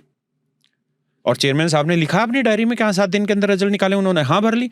अब नहीं निकालते हैं, देखिए दो चेहरे भी तो हो सकते हैं भाई। कैमरे के सामने मैं आपको धमका दूं और कैमरे के बाद मैं कहूं ठीक किया ठीक किया ठीक किया, तो हमारा अनुभव थोड़ी राजनेताओं से काम करने का। सर होगा क्या, मैं एक हाइपोथेटिकल कंडीशन ले लेते हैं कि हुआ, बच्चों ने दोबारा से फेस किया, क्योंकि ये आज का तो है नहीं, प्रोटेस्ट पहले भी हुए हैं, पेपर लीक बड़ी आम बात है। आम बात है। दोबारा से अगर ये होता है जिस तरह से इस बार प्रोटेस्ट किया गया, क्या दोबारा से मुहिम टीचर्स खड़ी करेंगे? देखिए, अगर इस बार ये हुआ तो ये मुहिम जितनी थी इतनी तो नहीं होगी, इससे बहुत बड़ी होगी और मल्टीपल टाइम्स बड़ी होगी, पहली चीज। दूसरी चीज ये है कि मंत्रालय पे दबाव पूरा है, और ये दबाव इस वजह से है क्योंकि आप जैसे लोगों ने इन आवाज़ों को उठाया है, पूरे मीडिया ने इस आवाज़ को उठाया है, पूरे देश में थू थू होने लग रही है, आम जनता जान गई है। देखिए पहले क्या था, हमारा 31 जुलाई का मुख्य उद्देश्य यही था कि हम पहले अपनी बात रख दें, हमारी क्या बीमारियां हैं हमारे शरीर में, हम वो बीमारी डॉक्टर को बताएं तो सही। लेकिन जब इन्होंने हमें अरेस्ट कर लिया, डिटेन कर दिया, तो हमें एक फायदा ये मिला कि हमने पूरे देश को जगा दिया। सर साउथ में पता नहीं कितनी ऐसी वीडियो जो साउथ की लैंग्वेज में हमारे समर्थन में बनाई है लोगों ने मार के, तो हम देश की आवाज तो बने, हम आम जन को ये तो बता पाए कि हमारे साथ क्या होने लग रहा है। इसी का तो दबाव है कि 4 तारीख को हमारी मीटिंग हुई है, और हम क्यों नेगेटिव सोचे अभी। और दूसरा ये कि अगर गलत करेंगे तो गलत भरेंगे भी तो सही, और बहुत ज्यादा संभावना है कि ये नहीं करा पाएंगे। अभिनय सर इस चीज पे बहुत गंदे लेवल पे मेहनत कर रहे हैं, क्योंकि वो ये नहीं चाहते कि, देखिए आंदोलन किसी के लिए भी अच्छा नहीं है सर, ना टीचर्स के लिए अच्छा है, क्योंकि आप जानते हैं कि आंदोलनों के पीछे की जो सजाएं होती हैं वो नहीं होती जो आपको सामने दिखाई दे रही होती हैं। आप अच्छे से इन चीजों को समझते हैं। सर लोग कमेंट्स कर रहे थे कि आंदोलन से टीचर्स फेमस हो रहे हैं, बच्चे आएंगे, आपका तो फायदा हो रहा है। अच्छा, आप मुझे एक बात बताइए कि मेरे जो हमारा कैरियर ऐप है उस पे 1,40,00,000 बच्चे हैं जिन्होंने डाउनलोड किया हुआ। मेरे खुद का जो यूट्यूब चैनल है, मेरे नाम से जितने यूट्यूब चैनल है उन पे कुछ भी नहीं होगा तो करीबन 2 करोड़ से ज्यादा सब्सक्राइबर हैं। तो हो सकता है कि 1% लोग हमारे बारे में जान पाए हों, लेकिन ये तो तय था कि 99% लोग हमें पहले से भी जानते थे। और दूसरी चीज, एक बात ये समझिए कि मुझे कोई चुनाव तो लड़ना नहीं है कि गांव का कोई आदमी अगर मेरे से बारे में जान ले तो मुझे कोई चुनाव तो लड़ना ही है जो मुझे उसको फायदा हो। और दूसरी चीज ये तो आपसे बेहतर कौन जानेगा कि सोशल मीडिया की जो फेम होती है वो टेम्परेरी होती है। आज आप फेम हुए हैं, 2 दिन में आपको लोग भूल जाएंगे। हम तो बच्चों के बीच में थे, पहले भी एक एक बच्चा जानता था, आज भी जानता है और आगे भी जानता रहेगा। और हमें मान लीजिए कि पूरे तबका कोई पूरा देश जान जाए, उससे हम हासिल क्या कर लेंगे? सर ये वो अभिनय सर की वो जो वीडियोस वायरल होती है ना कि वो डिफेंडर चला रहे हैं, महंगी महंगी गाड़ियां चलाते हैं, तो सर कहते हैं कि एक बढ़िया बिजनेस मॉडल तो है ही है। अच्छा, अब आप उनका है ना कैरियर ऐप पर वो पढ़ाने लग रहे हैं, उस पे मात्र 100 रुपए का उनका बैच है। 100 रुपए में कोई क्या कमा देगा सर? उन्होंने कमाया है पैसा, लेकिन उन्होंने उन कंपनियों से पैसा कमाया जो फॉरेन फंडेड थी। उन्होंने संदीप महेश्वरी जी के शो में कहा है ना कि मेरे को 50 करोड़ ज्वाइनिंग बोनस मिलता था, और साथ के साथ मैंने 3,20,000 के आसपास मेरे को पर घंटे मिलता था। इसमें कोई दो राय थोड़ी है। और अगर किसी टीचर ने लीक से हट के सबसे पहले ऑनलाइन में काम कर दिया तो उसने कमाया है पैसा, लेकिन बच्चों से नहीं कमाया। उन्होंने पैसा कमाया है तो इन एडटेक कंपनियों से कमाया है। अब जैसे हमारी कंपनी में आए हैं तो कैसे 100 रुपए में पढ़ाने लग रहे हैं। मैं मात्र 99 रुपए में रेलवे के सारे बैचेज हम पढ़ाने लग रहे हैं। उस 99 रुपए में मैं भी मैथ पढ़ाने लग रहा हूँ और 20 टीचर हैं। एक टीचर की कॉस्टिंग लिखा है 5 रुपए नहीं आती और 2 साल तक पढ़ाना विनय सर ने और मैंने। तो हम कोचिंग माफिया कैसे हो सकते हैं? और चलो हम कोचिंग माफिया है या हम इससे पैसा कमा ले रहे हैं, तो सरकार कोई उपाय बता दे। जैसे 5000 स्कूल बंद हुए हैं, इसी तरीके का कोई नया कोई एक्सपेरिमेंट कर दे जिससे कोचिंग माफियाएं बंद हो जाए। भाई देश की जनसंख्या घटी है? नहीं। देश की गरीबी घटी है? नहीं। फिर 5000 सरकारी स्कूल बंद कैसे हो गए? और ये तो वो हैं जो सामने आ गए। कितने दिल्ली के सरकारी स्कूल बंद हुए हैं, कितने हरियाणा के सरकारी स्कूल बंद होते हैं। तो बेसिकली क्या है कि कई ऐसी व्यवस्थाएं हैं। और अगर ऐसा है तो कितने नेता हैं जिन्होंने यूनिवर्सिटियां खोली हुई हैं, कितने राज्यसभा मेंबर हैं जो यूनिवर्सिटी के चेयरपर्सन है? तो माफिया फिर पार्लियामेंट में क्या करने लग रहे हैं? बेसिकली हम लोग तो वो हैं जो सिस्टम की कमियों का भार वहन कर रहे हैं, है ना। और इसमें भी कोई दो राय नहीं कि हम इस प्रोफेशन से पैसा कमा रहे हैं, हम अपनी रोजी रोटी इसी प्रोफेशन से चला रहे हैं, हम अपने जीवन में जो भी कर रहे हैं इसी प्रोफेशन से कर रहे हैं। लेकिन ये प्रोफेशन ऐसा है जिसके ऊपर 18% आप लोग जीएसटी लेते हैं। ये प्रोफेशन ऐसा नहीं कि किसी सब्सिडी पे चलने लग रहा है। राइट। सर आपको भी राहुल गांधी से इतू सी भरोसा नहीं है आपको? नहीं, मेरे को बहुत भरोसा है। अगर ये लोग पार्लियामेंट में आवाज उठाएंगे तो पूरा भरोसा है हमें तो। और हम इस बात को समझते हैं कि अगर विपक्ष की भूमिका निभा दे तो फिर तो मजा ही ना आ जाए। देखिए एक बड़ी सीधी सी चीज है कि सरकार तब तक आपके लिए कुछ नहीं करेगी जब तक आपकी आवाज बुलंद नहीं होगी। और आवाज बुलंद करने के लिए तो विपक्ष बना है। भाई ये टीचर्स का काम थोड़ी है कि जाके अपने ऊपर एफआईआर कराएं और मारपीट खाएं, ये विपक्ष का काम है। और थोड़े बहुत बच्चे प्रभावित नहीं है ना सर। 4 करोड़ से ज्यादा बच्चा तो रेलवे की तैयारी कर रहा है और पिछले 6 महीने से 20 ट्विटर कैंपेन हम रेलवे को लेके कर चुके हैं। ये तो मीडिया ने एसएससी चिल्ला चिल्ला के इसको सिर्फ एसएससी बांध दिया। काफी लोग यही कमेंट कर रहे थे कि आप एसएससी क्यों कह रहे हो। रेलवे के सर जो डेटा देखते हैं इस बार जो ग्रुप डी का एग्जाम हुआ है उसमें 1 करोड़ से 1 करोड़ 8 लाख एप्लीकेशंस और 32,000 वैकेंसी। और सर 2018-19 में लास्ट टाइम वैकेंसी आई थी। और जिस वैकेंसी को अगर अभी मैं आपको मैसेज खोल के दिखाता हूँ, बच्चों ने मेरे को भेजा हुआ है। अभी 1 सेकंड आप समय दीजिए जिससे आप ये समझ पाएं कि गड़बड़ कहाँ है। क्योंकि आप अगर ये चीज नहीं दिखाएंगे तो फिर दिखाएगा कौन हमारे लिए। सर ये देखिए, ये बच्चे ने भेजा, सर नमस्ते सर, हम सभी 2019 में रेलवे ग्रुप डी के कैंडिडेट हैं।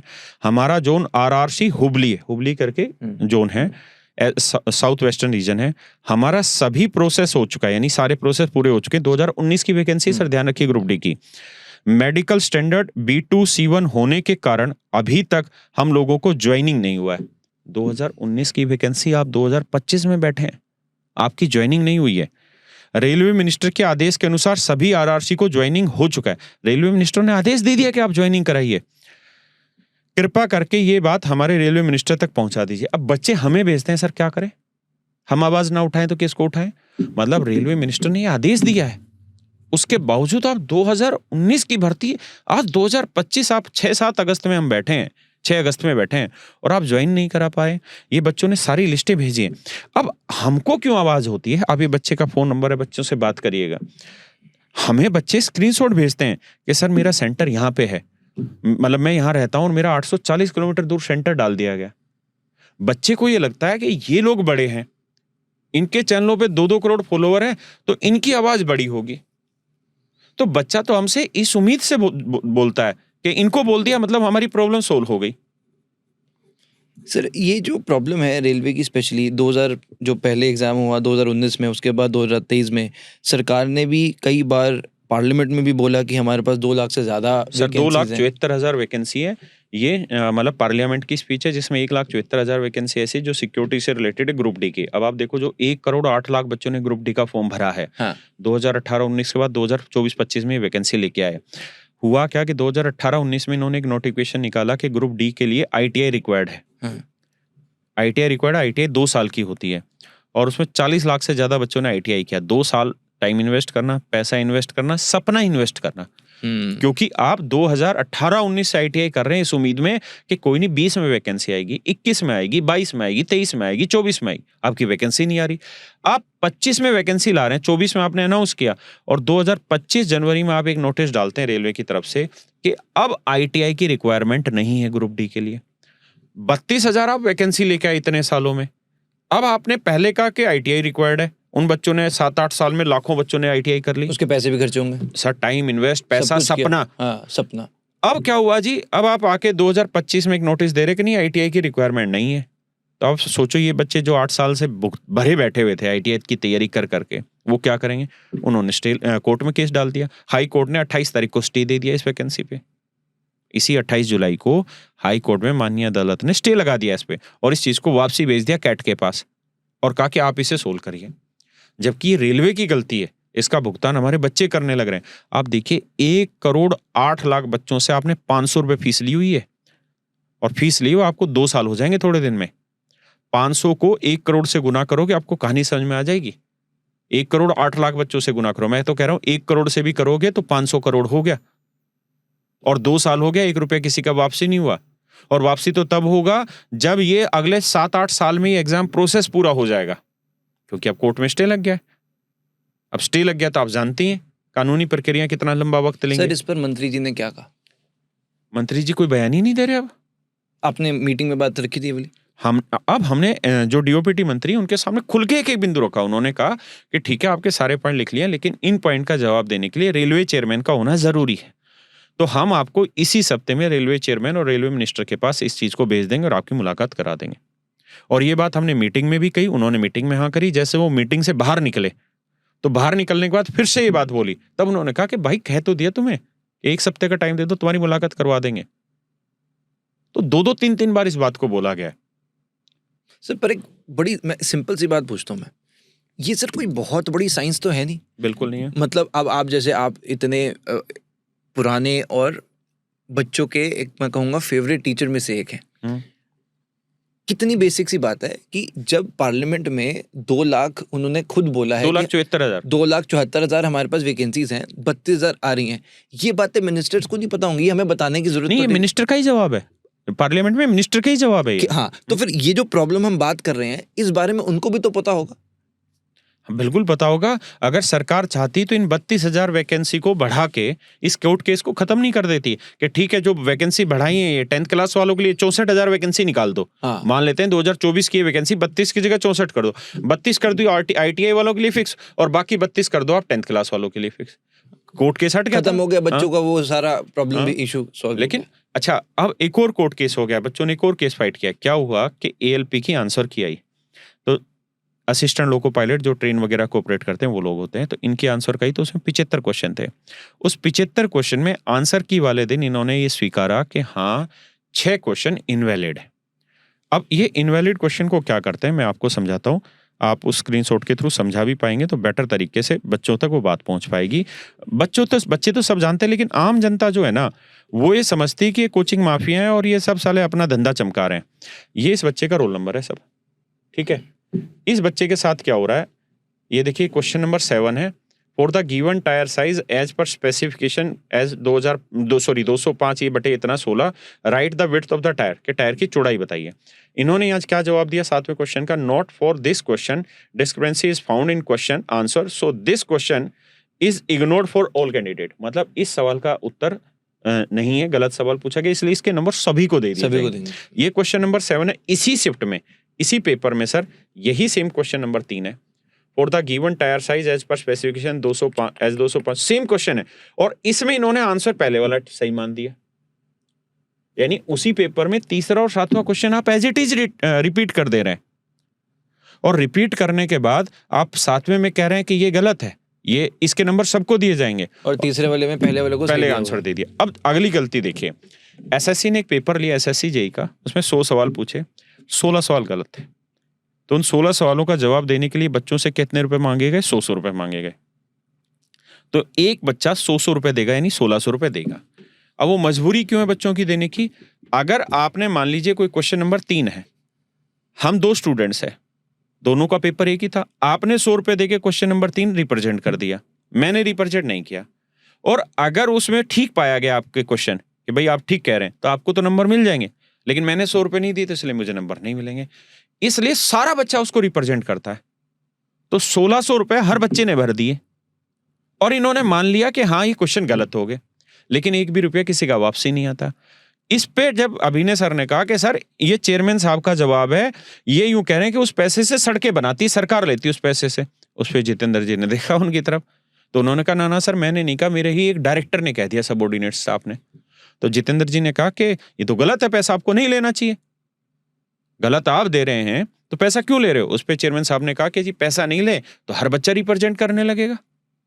तो मैंने कहा ठीक है सर, आप इस चीज से प्रॉब्लम में है ना, तो आप यूं करिए, जिस बच्चे ने रिप्रेजेंट किया गया क्वेश्चन, जितनों ने भी रिप्रेजेंट किया, और अगर उनकी प्रॉब्लम जेन्युइन पाई गई तो उसके पैसे वापसी कर दो, वाजिब बात है। उस पर जितेंद्र जी ने तुरंत हाँ भरी, बिल्कुल जेन्युइन उठा रहे हैं राकेश जी सवाल, और उन्होंने उसमें लिखवाया लिस्ट में कि अब से पैसे वापसी होंगे, और अगर पैसे वापसी होंगे तो आप ये मान लीजिए कि गलत क्वेश्चन ये देंगे ही नहीं। ये गलत क्वेश्चन देते ही इंटेंशनली है, क्योंकि ये मोटा फंड है, मोटा फंड है, हाँ मोटा फंड है ये इस चीज का।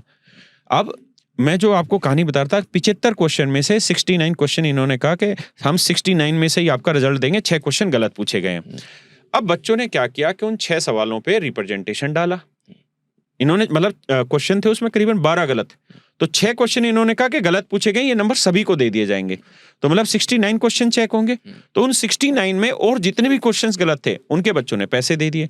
ये 6 क्वेश्चन तो आपने मान ही लिया गलत है, सारी बात ओके होगी, हमें भी कोई दिक्कत नहीं थी। प्रॉब्लम तो बहुत बड़ी है, लेकिन वो वाली चीज है ना कि जब आपके सर पे 1000 थोड़े मतलब लोहे के पड़ रहा हो और कोई सोने का मारे, तो हम मान लेते हैं कि यार चलो इतना तो बर्दाश्त वाली चीज है। अब जिस दिन इन्होंने रिजल्ट निकाला उस दिन इन्होंने कहा कि नहीं ये 6 गलत नहीं थे, सिर्फ 3 ही गलत थे इसमें से। मतलब बच्चों ने 69 क्वेश्चन में जो गलत थे उसको रिप्रेजेंट किया, आखिरी दिन कह रहे नहीं 3 ही क्वेश्चन गलत थे, आपको 72 में रिप्रेजेंट करना था। इसके थ्रू क्या होता है, जैसे मैं एक और एग्जांपल से देता हूं, जैसे मैंने आपको कहा कि who is the owner of this podcast, मैं जानता हूं कि आप है, मैंने आपका आंसर टिक कर दिया। एक भाई दूसरा वो नहीं जानता कि आप इसके ओनर है, अब उसने टिक नहीं किया इसका। अब इसमें ओनर की जो स्पेलिंग है ना वो गलत भर दी गई, OWN ER लिख दिया। तो आयोग क्या कहता है कि क्वेश्चन हमने गलती से पूछ लिया, इसलिए इस क्वेश्चन के नंबर आपको भी मिलेंगे, आपने तो सही जवाब दिया, और इनको भी मिलेंगे जिसने जवाब नहीं दिया। तो आपने जवाब दिया तो आपने टाइम इन्वेस्ट किया उस क्वेश्चन पे, है ना, आपने अपनी मेहनत की होगी तभी तो इस सवाल का जवाब दे पाए, और इस भाई ने टच भी नहीं किया उस क्वेश्चन को, तब भी आप इसके नंबर सभी को देने लग रहे हैं। तो इस लेवल का घटियापन एग्जाम्स में होने लग रहा है। सर ऐसे भी बीच में कुछ वीडियोस आ रही थी कि सवाल पूछे जा रहे हैं कटरीना कैफ की हाइट क्या है, ये सब भी है। अरे एक्चुअल में ये सवाल है, डीजे वाले बाबू का रैपर कौन है, ये सवाल पूछे गए हैं। हद तो यही है सर, ये मुझे हंसे रोए क्या करें। अरे आप लोग बहुत दूर बैठे हैं, सच मायने में देखें तो सीरियस कॉमेडी हो रही है। आप सोच सकते हैं कि ये सवाल आपसे कोई पूछेगा और क्या क्या ऐसे क्या और क्या, मतलब आप ये चीजें याद करेंगे, इसका मतलब तो फिर अरिजीत सिंह ने कोई गाना गाया तो पहले याद करो, पहले याद करो, क्योंकि लिरिक्स से भी सवाल पूछा जा सकता है। कटरीना कैफ को याद करे बच्चा या करीना कपूर को याद करे बच्चा, मतलब आप ये बताइए कि आप जनरल नॉलेज में कौन सी चीज जान रहे हैं इस बात को कि डीजे वाले बाबू का रैपर कौन है। इस तरीके से तो दिन में साला 500 लोग रैप करने लग रहे हैं। नहीं तो मजाक है, ये तो मजाक, कौन याद करेगा उनको, मजाक से ऊपर कुछ नहीं है। बच्चों के हालात देखो, बच्चों को सेंटर्स पे थप्पड़ मारे जाते हैं, बाउंसर खड़े किए जाते हैं। ऐसी वीडियोस हैं कि आप देखिए, मैं दिखाता हूं, जिन वीडियोस में कंप्यूटरों में पानी भर गया है तो ड्रायर से ये लोग उनको सुखाने लग रहे हैं, 3 टप्पर की जगह पे आप एग्जाम कंडक्ट कराने लग रहे हो। इन्होंने पूरी मस्ती काटी हुई है। लड़कियों को क्या दिक्कत हो रही है? सर लड़कियों को दिक्कत सबसे पहली तो ये है कि देखिए, आप कोई भी लड़की होती है, फॉर्म जो भरे जाते हैं ना, ये भरे जाते हैं गरीब बच्चों द्वारा, है ना, ये मिडिल क्लास भी नहीं होता, बिल्कुल गरीब बच्चा होता है। अगर आप दिल्ली के किसी गरीब बच्चे को आप केरल सेंटर डालेंगे तो लड़की अकेली तो नहीं जाएगी, है ना। इतना भारत सुरक्षित तो है नहीं कि लड़की अकेली चली जाए और बहुत सेफ महसूस करे, उसकी फैमिली में कोई ना कोई जाएगा। 2 टिकट के पैसे भी लगे, 2 टिकट के पैसे लगे, और टिकट के पैसे, अब मान लीजिए कोई मजदूर है और उसकी बेटी पेपर देना चाह रही है, तो मजदूर की 3-4 दिन की दिहाड़ी भी तो खराब होगी, उस दिहाड़ी के पैसे कौन देगा, और उसी दिहाड़ी पे तो उसके पेपर, मतलब उसका जीवन टिका हुआ है। आप जानते हैं रेलवे में 52% बच्चे एब्सेंट रह गए। इस बार जो हमने सवाल उठाया ना चेयरमैन साहब को, कि चेयरमैन साहब ने खुद स्वीकारा कि 11 लाख में 5 लाख बच्चे अपीयर हुए, तो भाई 11 लाख में 5 लाख अपीयर क्यों हुए? कोई पागल थोड़ी है जो फॉर्म भर दे रहे हैं पैसे देके। सर किसकी औकात है कि अंडमान निकोबार फ्लाइट से जाए और आए? और ऐसा नहीं है ना कि आप वहाँ पे मजदूरी करवाने वाले हैं, आप पेपर दिमाग का काम करवाने वाले हैं। तो कोई बच्चा जाएगा तो कम से कम एक दिन पहले तो जाएगा, उसको होटल की रिक्वायरमेंट तो होगी। आप मेरी बात समझ रहे हैं? अब जैसे आज 6 तारीख का पेपर है, ये लोग इतने बदतमीज हैं कि ये 4 तारीख को रात को सेंटर दे रहे हैं दिल्ली, लेकिन दिल्ली में ये नहीं बता रहे कि सेंटर कहाँ है। अब आप सोचो कि मुझे आपके मॉडल टाउन से जनकपुरी आने में 2 घंटे लग गए इस जाम में, और मैं 20 जगह पूछता हूँ, यहाँ गूगल मैप तक सही नहीं पहुंचा पाता। आप एक बच्चे को, कोई भी बच्चा होगा, हमेशा उसका एक नियम होता है कि अगर कल एग्जाम है, 6 तारीख को एग्जाम है, तो वो चाहेगा कि मैं 4 या 5 तारीख में एक बार सुबह जाके देख के आऊँ सेंटर, ताकि 6 तारीख को जब मैं जाऊं तो मुझे वो दिक्कत फेस ना करनी पड़े। और आप लोग रातों रात ये सारा परिवर्तन कर रहे हैं। जिस जम्मू कश्मीर सोफिया वाले बच्चे की बात हो रही है, उस बच्चे का विवाद इतना बड़ा इसलिए हो गया कि वो बेचारा ब्लाइंड बच्चा है, और वो गरीब परिवार का बच्चा, वो अकेला दिल्ली आ गया।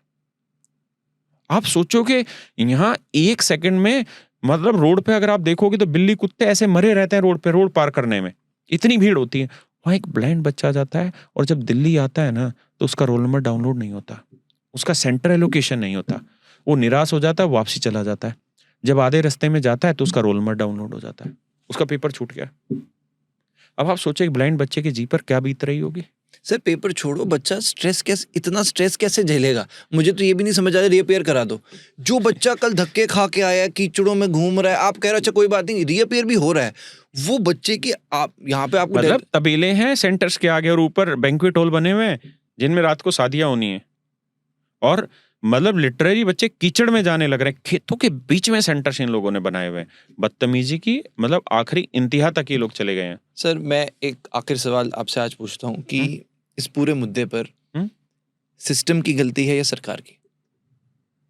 देखो दोनों ही शामिल है, एक को दोष देना तो गलत होगा। अगर मेरे यहाँ अभी आपने एक सुना होगा, दिल्ली पुलिस की कहानी है, 4-5 दिन पहले दिल्ली पुलिस में एक इंस्पेक्टर है, वो 1 करोड़ की रिश्वत लेते गिरफ्तार हो गया। दिल्ली पुलिस का इंस्पेक्टर 1 करोड़ की रिश्वत लेते गिरफ्तार हो गया। आज फ्रंट पेज पे दिल्ली पुलिस के सीपी साहब का बयान आ रखा है कि भ्रष्टाचार में अगर इंस्पेक्टर लेवल का अधिकारी 1 करोड़ की रिश्वत लेने लग रहा है, जो ऊपर वाले उनका क्या ही होगा, क्या हालात होगी। बेसिक बात। और एक नियम है कि अगर आप किसी चीज के अध्यक्ष है, जैसे मान लीजिए थाने का एक एसएचओ है, और एसएचओ के यहाँ अगर कोई हौलदार रिश्वत लेते पकड़ा गया, सिपाही रिश्वत लेते पकड़ा गया, तो सीधी सजा एसएचओ को दी जाती है, एसएचओ को उठा के लाइन हाजिर फेंका जाता है। तो यहाँ अगर जितनी भी गड़बड़ियां हो रही हैं, तो ये सरकार की जिम्मेदारी है कि एसएससी चेयरमैन को सजा दी जाए।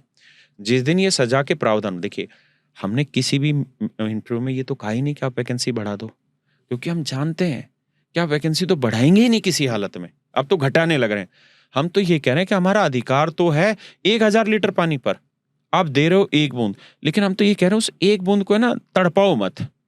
उसी 1 बूंद को पिलाने के लिए हमें कहोगे जा पहले 20 किलोमीटर रनिंग लगा क्या, फिर हमने रनिंग पूरी की, फिर कह रहे नहीं तेरे सांस चढ़ता हुआ दिख नहीं रहा, तू दोबारा से जा। मतलब 1 बूंद देनी है तो उसको इज्जत से दे दो। सर एक मैं बड़ा प्रैक्टिकल सा सवाल पूछना चाह रहा हूँ। 1 लाख वैकेंसी निकाल दी, 2 लाख भी निकाल दी, 1 करोड़ बच्चा है, अनएम्प्लॉयमेंट का जो इशू है वो कैसे? 4.25 करोड़। 4.25 1 करोड़ मैंने इस फॉर्म के रिस्पेक्ट में बोला। तो ये जो करोड़ों बच्चे हैं, वैकेंसी चाहे 2-2.5 लाख आ भी जाए, ये जो बाकी बच्चे हैं, मतलब एक मास ऑडियंस लोगों की बात कर रहा हूँ, अनएम्प्लॉयमेंट का इशू कैसे सॉल्व होगा? देखिए 2 चीजें हैं। सबसे पहली चीज तो ये कि हमें अपनी मेंटेलिटी सुधारनी होगी। कैसे? देखिए गरीब जो बच्चा होता है ना, उसके पास रोजी रोटी का संकट होता है, उसको रोटी कमानी पड़ती है, ठीक है। जब उसकी हालत ये होती कि रोटियां बड़ी मुश्किल से मिल रही होती हैं, और ये शायद फिल्मी कहानी लोगों को लग सकती है, लेकिन ये प्रैक्टिकल है कि बच्चे 3 टाइम की जगह 1 टाइम रोटी खा के गुजारा करते हैं। उन बच्चों के साथ आप ये उम्मीद नहीं कर सकते कि they will take risk and they will do a startup और वो फिर देश की इकोनॉमी आगे बढ़ाएंगे। नहीं, उस गरीबी अवस्था में तो उसके सामने एक ही चीज नजर आती है कि क्या कोई ऐसा तरीका है जिसके थ्रू मैं अपनी पूरी मेहनत करके रोटी को सुरक्षित कर लूं। तो उसके लिए सबसे पहला जो सवाल खड़ा होता है ना, वो यही होता है कि सरकारी नौकरी पकड़ते हैं, इसके लिए जी जान करके मेहनत करते हैं और रोटी को सुरक्षित करते हैं। पहली चीज ये होती है। दूसरा, जो इन बच्चों को, मान लीजिए आपने बीए किया, तो बीए में आपके अंदर कौन सा ऐसा स्किल डेवलप हो गया कि आपको प्लास चलाना आ गया, कि पेचकस चलाना आ गया, कि आपको कंप्यूटर चलाना आ गया, कि आपको बाल काटने आ गए, कि आपको जूते सिलने आ गए? कौन सा काम आपने सीख लिया बीए करके? आपने अकबर बाबर के बारे में पढ़ के कौन सा ऐसा काम कर लिया जिसकी जरूरत है प्राइवेट नौकरियों के लिए? बताइए, कौन सा ऐसा काम है जो आपने इन एजुकेशन सिस्टम के थ्रू जाने के बाद सीख लिया? ऐसा क्यों होता है कि सिंगापुर में हर छठी क्लास के बच्चे को प्लास पेचकस पकड़ा दिया जाता है? ऐसा क्यों होता है कि चाइना में छठी क्लास का बच्चा मोबाइल खोलना सीख लेता है और भारत में छठी क्लास छोड़ो 6 महीने का बच्चा मोबाइल देखना शुरू कर रहा है आज के टाइम में? मतलब हम डिजिटल इंडिया बन नहीं रहे हैं, हम डिजिटल यूजर बन रहे हैं। हम डिजिटली एडवांस सिस्टम कुछ बना नहीं रहे हैं, हम उसको कलेक्टर बन रहे हैं उस चीज को। सर फिर एजुकेशन का पॉइंट ही क्या है? अगर आप बात देखो, रोजी की बात है, परमहंस रामकृष्ण भी कहते थे कि hungry stomach is no good for religion. धर्म के लिए भी कोई फायदा नहीं है, अगर तुम भूखे हो तो धर्म का भी कोई पॉइंट नहीं है। तो सर क्या मतलब व्हाट्स द पॉइंट? इन जितने बच्चे हैं ये आगे चलकर अपनी लाइफ में जो डिग्री है उसका क्या करेंगे? फिर एजुकेशन का पॉइंट क्या है फिर हमारे देश में? मैं बताता हूँ सर, ये बेसिकली 6 से 7 साल अपना पूरा जी जान लगाते हैं। ये अखबार बांटते हैं, नौकरी करते हैं, कहीं सीवर की सफाई में लगते हैं, कहीं नाई की दुकान में लगते हैं, हलवाई की दुकान में लगते हैं, 2-2 4-4 5-5 6-6 घंटे काम करते हैं और उसके बाद बाकी 6-7-8 घंटे अपनी पढ़ाई पर ध्यान देते हैं। ये अपने जीवन का 6-7 साल इसी चीज़ में बर्बाद कर लेते हैं। नौकरियों की यह हालत है, 2018-19 के बाद 2025 में एग्जाम नहीं हो रहा है इन बच्चों का। ये जब 6-7 साल पूरी तरह परेशान हो लेते हैं, उसके बाद अंडे की रेहड़ी लगा लेते हैं, पकोड़े की रेहड़ी लगा लेते हैं, मोमोज की रेहड़ी लगा लेते हैं, रिक्शा चला लेते हैं, दूसरों के खेतों में काम कर लेते हैं। इनके पास कोई ऑप्शन थोड़ी है। देश के एजुकेशन सिस्टम का क्या होगा, मैं ये जानना चाह रहा हूँ। देश के एजुकेशन सिस्टम है ही नहीं, भट्टा बहुत पहले बैठ चुका है। और जब तक आप एसी रूम में बैठ के देश की एजुकेशन पॉलिसी बनाएंगे, उस एजुकेशन पॉलिसी का कुछ हो ही नहीं सकता। बेसिकली दिक्कत यही है। अगर एसएससी चेयरमैन सिर्फ एक बार ग्रुप डी के पेपर का फॉर्म भर दे तो मैं लिखित दे सकता हूं कि वो चेयरमैनशिप से रिजाइन कर देगा। मैंने लल्लन टॉप पे गया तो सौरभ द्विवेदी से एक सिंगल सवाल पूछा था। मैंने कहा अगर आपकी औकात है तो केवल एक बार एसएससी का एग्जाम दे के सिलेक्शन ले दो, आपके पास पैसा भी है, सब कुछ है। उन्होंने हाथ खड़े कर दिए कि नहीं, मैं नहीं भरूंगा इस चीज का फॉर्म। सर, बीमारी ये है कि व्यवस्था खराब नहीं है, व्यवस्था पूरी तरह डेड हो चुकी है। बीच बीच में ये आंदोलन आते हैं और एक बूस्टर डोज दे देते हैं। उससे क्या होता है कि एक कदम और चल जाती है चीज, पर है वो अभी डेड भी हो बहुत चुकी है। नीचे, अभी भी है इधर ही, जाना इधर है। आप कह रहे हो कि प्रोटेस्ट से हल्का सा ये हुआ है, पर जाना अभी भी उधर ही है। एग्जैक्टली हमारी प्रॉब्लम ये है कि सिस्टम डेड हो चुका है। हम सिस्टम से ये उम्मीद करें कि थोड़ा चल दे, जबकि होना ये चाहिए कि सिस्टम पूरा क्रैश करिए, इसे रीबूट करिए पूरी तरह। लेकिन उतनी हिम्मत हम में भी नहीं है कि हम सरकार के खिलाफ चले जाएं। सर, सच बात है, हम एक बार में एफआईआर करवा के परेशान हो गए, एक बार में पुलिस के डंडे खा के सब परेशान हो गए। हम ये रोज इस चीज के आदी है नहीं। और विपक्ष जो हमारा है, हमारा विपक्ष से नाराजगी किस चीज की है कि आप भारत जोड़ो यात्रा करें, बहुत अच्छी चीज है, लेकिन आप बेरोजगारों को रोजगार देने यात्रा भी तो स्टार्ट करिए। मैंने जितने भी मीडिया न्यूज चैनल पे गया हूं, उन सबसे मैंने एक ही रिक्वेस्ट की है कि ललन टॉप पे मैंने सौरभ द्विवेदी जी से कहा कि आपके यहाँ सबसे पहले जब ये चैनल बना ना ललन टॉप, उस समय एक ऑपरेशन रंगरूट चलाते थे लोग। उसका मुख्य उद्देश्य ये रहता था कि रोजगार के ऊपर जो दिक्कतें आ रही हैं, आप जानते हैं 2021 में राजस्थान में सब इंस्पेक्टर की भर्ती आई, 859 वैकेंसी थी, जिसमें से 300 गिरफ्तार हो चुके हैं। 300 गिरफ्तार होना, बहुत बड़ी बात। जो डीएसपी है वो खुद पेपर फर्जी देता पाया गया है। मतलब बच्चों की ये हालात हैं कि वो टीचर की स्पेलिंग सही नहीं लिख पा रहे हैं, जिनकी रैंक 1 2 3 आ रही है। राजस्थान पीसीएस में ये हालातें होने लग रखी हैं। तो देखिए, हम भी एक लिमिट तक आवाज उठा पाएंगे। पर सर, अगर आप भी उम्मीद छोड़ दोगे तो बच्चों का क्या होगा? नहीं, हम उम्मीद नहीं छोड़ रहे हैं। हम इस चीज में लगे हुए हैं कि अब इनकी एक बार कमियां ठीक से आ जाएं, क्योंकि जो इन्होंने दावा ठोका, एक बार वो कमियां आए और फिर हम कुछ बड़ा करें। लेकिन देखिए, मैं एक चीज जानता हूं, इस सरकार के टाइम पे कोई भी आंदोलन कामयाब नहीं हुआ, चाहे किसान आंदोलन हो। कितने साल लोग बैठ के चले गए। सर, किसान हो तो क्या था, वापस ले तो लिए थे कानून। कितने साल बैठ गए। क्या आप ये उम्मीद करते हैं कि बच्चे 8-8 साल बैठे? ओवरेज नहीं हो रहे हैं बच्चे। 2023 की सीजीएल की वैकेंसी पे लगा पड़ा कोर्ट में, अभी जो रिजल्ट निकाला है सब्जेक्ट टू आउटकम है। 2024 के बच्चे आज तक फंसे हुए हैं। मोदी सरकार स्टूडेंट्स के लिए है या नहीं? बिल्कुल नहीं है। गवर्नमेंट जॉब को लेके कोई भी सरकार नहीं है। ना कांग्रेस को कोई भी काम नहीं किया। लेकिन हाँ, कांग्रेस सरकार में एक बहुत अच्छी चीज थी, जिसको आज मैं याद करता हूँ पर्सनली, कि इतने मोमेंट में हमें याद है 2013 में राहुल गांधी खुद हमारे प्रोटेस्ट में शामिल होने आ गया था। आप समझ पा रहे हैं मेरी बात? विपक्ष में मतलब सरकार में होते हुए शामिल हो गया। यहाँ हम किसी एमपी से जाके मिलने तो एमपी मतलब फोटो खिंचवाने से बचता है बीजेपी का। जो देखिए उस समय में और आज में एक फायदा है, हम बाकी मुद्दों पे नहीं बोल रहे हैं, हम सिर्फ एजुकेशन पे। उस समय अगर हम ये ट्विटर कैंपेन एक बार कर देते ना, 30 लाख बच्चा अगर ट्विटर कैंपेन कर देता तो सरकार उसी दिन कोई ना कोई कर देती थी। देखो थे वो भी डेड, उनके यहाँ बूस्टर डोज थोड़ी जल्दी लग जाती थी, इनके यहाँ लगती नहीं है, बहुत कम लगती है। सर ऐसा तो नहीं है, अब सरकार से पूछोगे वो बोलते हैं कि वो पहले से डेड था तो उसको वापस अब तो रिबूट बहुत करने में साल हो समय गए, लगता है। अब तो बहुत साल हो गए और कितना समय हमें चाहिए इस चीज के लिए। हाँ, मैं जितेंद्र सिंह जी से थोड़ा सा इम्प्रेस हूँ कि जिस हिसाब से उस व्यक्ति ने टाइम दिया है। देखिए 1.5-2 घंटे कोई फोन यूज नहीं करना, कोई इधर उधर डिस्ट्रैक्ट और नहीं होना। मॉनसून सेशन के दौरान पार्लियामेंट चलने लग रहा है सर, और इतने बड़े बड़े मुद्दे हैं, एसआईआर के खिलाफ कितना मूवमेंट होने लग रहा है और 10 चीजें। 1.5-2 घंटे निकालना एक एक बात को सुना, तो मुझे बहुत उम्मीद है कि जिस तरीके से उन्होंने बातें सुनी हैं शायद समाधान निकलेगा, और नहीं निकलेगा तो जहां हम थे वहां फिर से आएंगे। सर आचार्य चाणक्य की बात से मैं खत्म करना चाहूंगा, आपने वो सुनी है लाइन कि प्रलय और निर्माण शिक्षक की गोद में होता है। निर्माण और प्रलय दोनों आपके हाथ में है। इतने लाखों बच्चे जो आज आपको सुन रहे हैं, उन सब की आप उम्मीद हैं, हम सबकी विशेष आपके साथ हैं, और हम यही चाहते हैं कि बच्चों को जस्टिस मिले, और जिस मजबूती से आप खड़े हैं आगे इसी तरह आप खड़े रहें। मैं बस आखिरी में आपको यही कहना चाहता हूँ कि अगर टीचर जिस दिन दिमागी रूप से विरोध करना शुरू करता है ना, तो सरकार को पता नहीं चलता है जमीन कब निकल गई।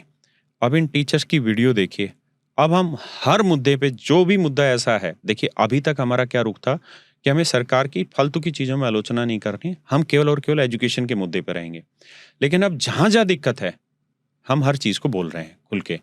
हमारे साथ न्याय कर दीजिए, हम पढ़ा लेंगे, हम पढ़ाई तक सीमित रहेंगे। लेकिन अगर आप टीचर्स के साथ ही न्याय नहीं करेंगे, आप इन बच्चों के साथ न्याय नहीं करेंगे, देखिए रोजी रोटी एक इतना बड़ा विषय है कि आप 2-2 हजार दे दीजिए, आप 2-2 लाख दे दीजिए या 15 लाख दे दीजिए, वोट नहीं डालेगा। और अब युवा जाग गया इस चीज के लिए, और उम्मीद है कि ये परसेंटेज धीरे धीरे बढ़ेगा। और हम इस बात को भी समझ रहे हैं कि शायद सरकार समझदार है, सबको शासन में रहना है, चाहे उम्र कितनी भी हो जाए, सबको मुख्य पद पर रहना है। तो मैं पूरी उम्मीद करता हूं कि जितेंद्र सिंह जी ने जो बातें कही हैं और जिस तरीके से उन्होंने सुना है, अगर उन्होंने ये काम किया और ये सुधार किया तो हम दिल से उनकी तारीफ करेंगे और उनके पक्ष में वीडियो बना देंगे और बनाएंगे। तो अब हमारे साथ हैं Jeet Rana sir, thank you sir. बहुत सारी बात हमने सर से भी की पहले, और इस प्रोटेस्ट में आप भी एक इम्पॉर्टेंट पोजीशन में थे। मैं आपसे ये जानना चाहता हूँ, हमने पूरा डिस्कस कर लिया आज का पूरा डिस्कोर्स, क्या प्रॉब्लम है, मंत्री जी से क्या बात हुई, एसएससी प्रोटेस्ट क्या है। मैं आपसे सिंपल सा सवाल पूछना चाहता हूँ कि प्रोटेस्ट के दौरान आपने इसको किस नज़रिए से देखा, क्या इश्यूज थे, हमने डिस्कस कर लिया, आपका इस पे क्या मत है? देखिए, जब प्रोटेस्ट बेसिकली ऐसा कोई प्रोटेस्ट नहीं था, हमने स्टूडेंट्स को नहीं बुलाया था, they were there for their own, यानी वो खुद बच्चे खुद आ गए थे। बच्चे खुद आ गए थे, क्योंकि उनको ऐसा लग रहा था कि उनके लिए चीज़ें की जा रही हैं तो उनका भी पार्टिसिपेशन बनता है, तो इसलिए बच्चे खुद आ गए थे। अब उसमें पॉइंट ये है कि आए तो वो भले ही के लिए थे, लेकिन जैसे ही प्रशासन ने ये देखा कि यहाँ पे टीचर्स आ रहे हैं और अभी ये मिनिस्टर से मिलने के लिए करेंगे, तो वो थोड़ा ना उन्होंने सख्ती दिखाई। शायद मुझे ऐसा लगता है कि वहाँ सख्ती की ज़रूरत नहीं थी। अगर वहीं पर बातों को ठीक से सुन लिया जाता है, एक मैनेज तरीके से देखा जाता, तो चीज़ें इतनी ज़्यादा खराब नहीं होती। वहीं पर अभी देखो एफआईआर भी है। अच्छा, कई सारे ऐसे भी स्टूडेंट्स हैं जो पढ़ रहे हैं अभी हमसे ही, और उनके नाम पर भी एफआईआर है। तो एक सबसे बड़ा इशू ये था कि अब अगर वो एफआईआर क्लियर नहीं होती है तो वो बच्चे तो एग्जाम भी नहीं दे पाएंगे इन फ्यूचर, तो उनका फ्यूचर तो परेशानी में आ गया। बच्चों पे भी एफआईआर बच्चों पर कितने भी बच्चों पे एफआईआर हुई है? अभी ऐसा मेरे पास एग्जैक्ट डेटा नहीं है, लेकिन लगभग 2 के आसपास को तो हम जानते हैं कि जिनके नाम पर ये एफआईआर हुई है। अब वो बच्चे आगे एग्जाम भी नहीं दे पाएंगे। अगर वो क्लियर नहीं होती है, एफआईआर नहीं हटती है, तो बच्चे एग्जाम नहीं दे पाएंगे। तो कितनी उनके serious साथ problem है? ये बहुत सीरियस इशू था। इवन हमने कहा भी था एस्पिरेंट्स के थे, भाई ये टीचर्स का काम है, आपके टीचर्स आपके लिए खड़े हैं, वो देख रहे हैं आपके लिए चीज़ें। ऐसा नहीं है कि हम रुक जाएंगे, ठीक है, चीज़ें हम आगे लेकर जाएंगे, आपकी बात जहां मैक्सिमम पहुंचाई जा सकती है जिससे कि सुधार हो जाए, हम करेंगे। लेकिन एस्पिरेंट्स का क्या होता है कि कुछ ऐसा नहीं है कि एस्पिरेंट्स केवल एक ही लोकेलिटी में है, ऐसा नहीं है सिर्फ यूपी में, ऐसा नहीं है सिर्फ बिहार में, ऐसा नहीं है हरियाणा में, राजस्थान में है, एमपी में, वो हर जगह है, लाइक वो दिल्ली में भी है। तो जो नियर बाय स्टूडेंट्स हैं उन्होंने देखा कि भाई टीचर सड़कों पे आ रहे हैं, हर एक जगह के टीचर्स आ रहे हैं, हर एक इंस्टीट्यूशन के टीचर आ रहे हैं। तो उन्होंने कहा कि हमारा जो पार्टिसिपेशन हो सकता है हम वो चीज़ करें, हम अपने टीचर्स के समर्थन में उतरें। लेकिन वहाँ पर जिस तरीके से प्रशासन ने चीज़ों को आगे मतलब मैनेज किया, स्ट्रिक्टली मैनेज किया, तो मुझे लगता है कि इतनी स्ट्रिक्टनेस की ज़रूरत नहीं थी, क्योंकि काफ़ी सारे लोगों को, हमारे टीचर्स को चोट भी आई है। डंडे थे? जी हाँ। सर ने कहा कि थप्पड़ थे पर डंडों का जिक्र उन्होंने नहीं किया। आपने देखे डंडे? बेसिकली जब आप देखेंगे कुछ वीडियोस वगैरह भी आपको मिल जाएंगे, फुटेज, तो हाँ उनके हाथ में डंडे थे। हाँ, लेकिन उन्होंने मतलब ऐसा नहीं है डेलिबरेटली बहुत ज़्यादा मतलब हानि पहुंचाई हो, लेकिन हाँ डंडे उनके हाथ में थे, ये आपने देखा।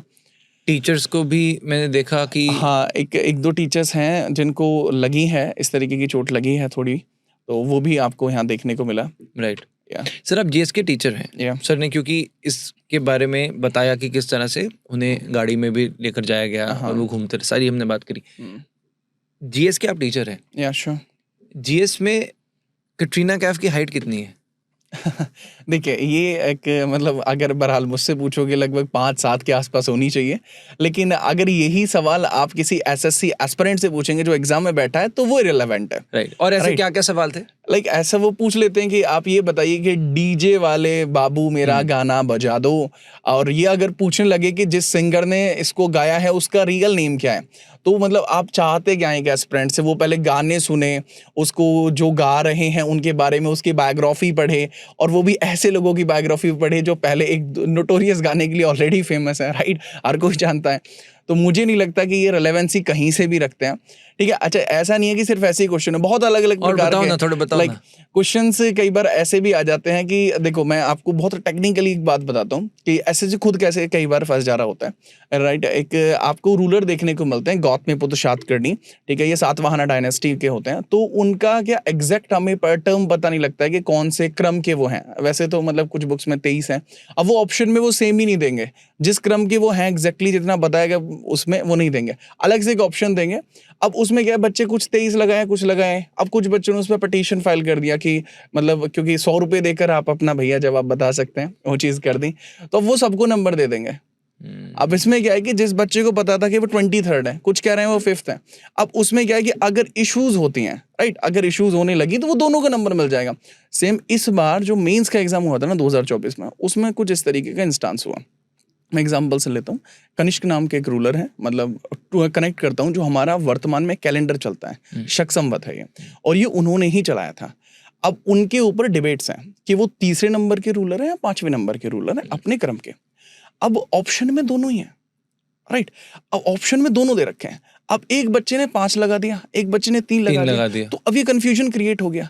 इसकी जगह एक अच्छा क्वेश्चन रखा जा सकता था, बट स्टिल जो क्वेश्चंस बना रहे हैं उनको पता है कि ये चीज़ टॉपिक ऑफ डिबेट है, उसके बावजूद भी ऐसे क्वेश्चन, ऐसा नहीं है कि साल दर साल खत्म होते गए, नहीं, बढ़ते जा रहे हैं। और जैसे और इररिलेवेंट, जैसे ये जो बताया डीजे वाले बाबू, ऐसा और भी कोई और भी सवाल पूछते हैं ऐसा बॉलीवुड से रिलेटेड? राइट, हाँ, कई बार इस तरीके के सवाल आते हैं, जैसे कई बार म्यूजिक प्रोडक्शंस के बारे में पूछ लेते हैं, ठीक है। अच्छा, कई बार बहुत ज़्यादा टिपिकल डेटा के बारे में भी बात कर लेते हैं, ऐसा नहीं है कि सिर्फ इंडिया तक सीमित रह जाएं।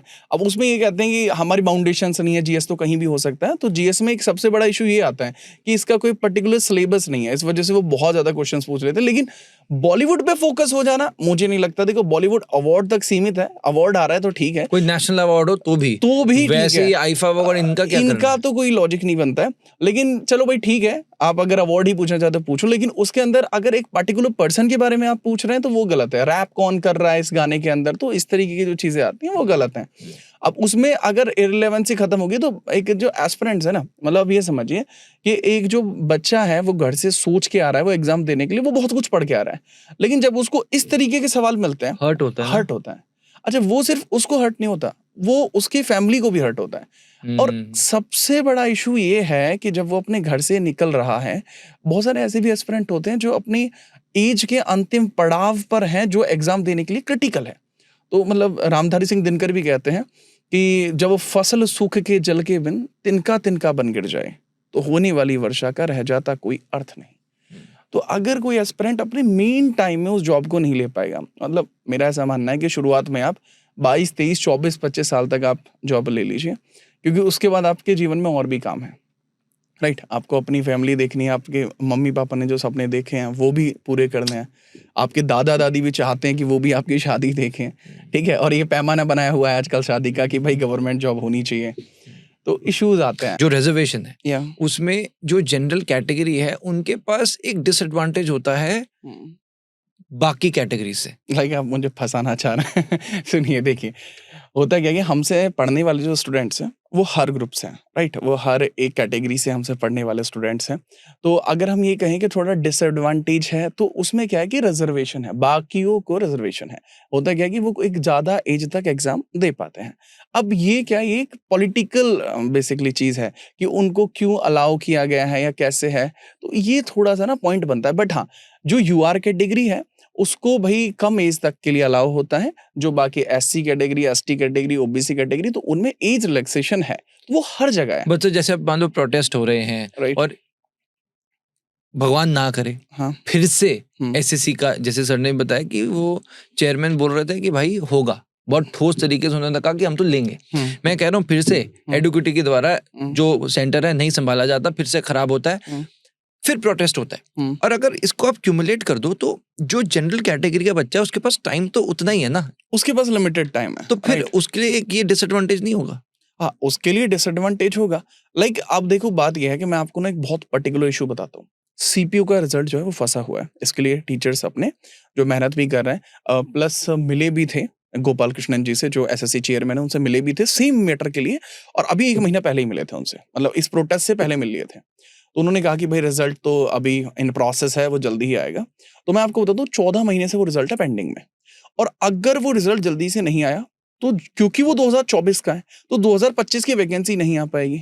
जब वो 2025 की वैकेंसी में अगर और डिले हुआ तो फिर एज रिलैक्सेशन का इशू आएगा। फिर डिले होता क्यों है सरकार द्वारा? अलग अलग रीजंस रह सकते हैं, वो क्लियर नहीं करते हैं। जैसे अभी फिलहाल में जो रीजन है, नॉर्थ ईस्ट में हाइट को लेकर इशू है कि कुछ पर्सन्स हैं जिनको कह दिया था कि 158 सेंटीमीटर पे वो अलाउ होंगे, लेकिन बाद में नोटिस जारी किया गया कि वो अलाउ नहीं होंगे।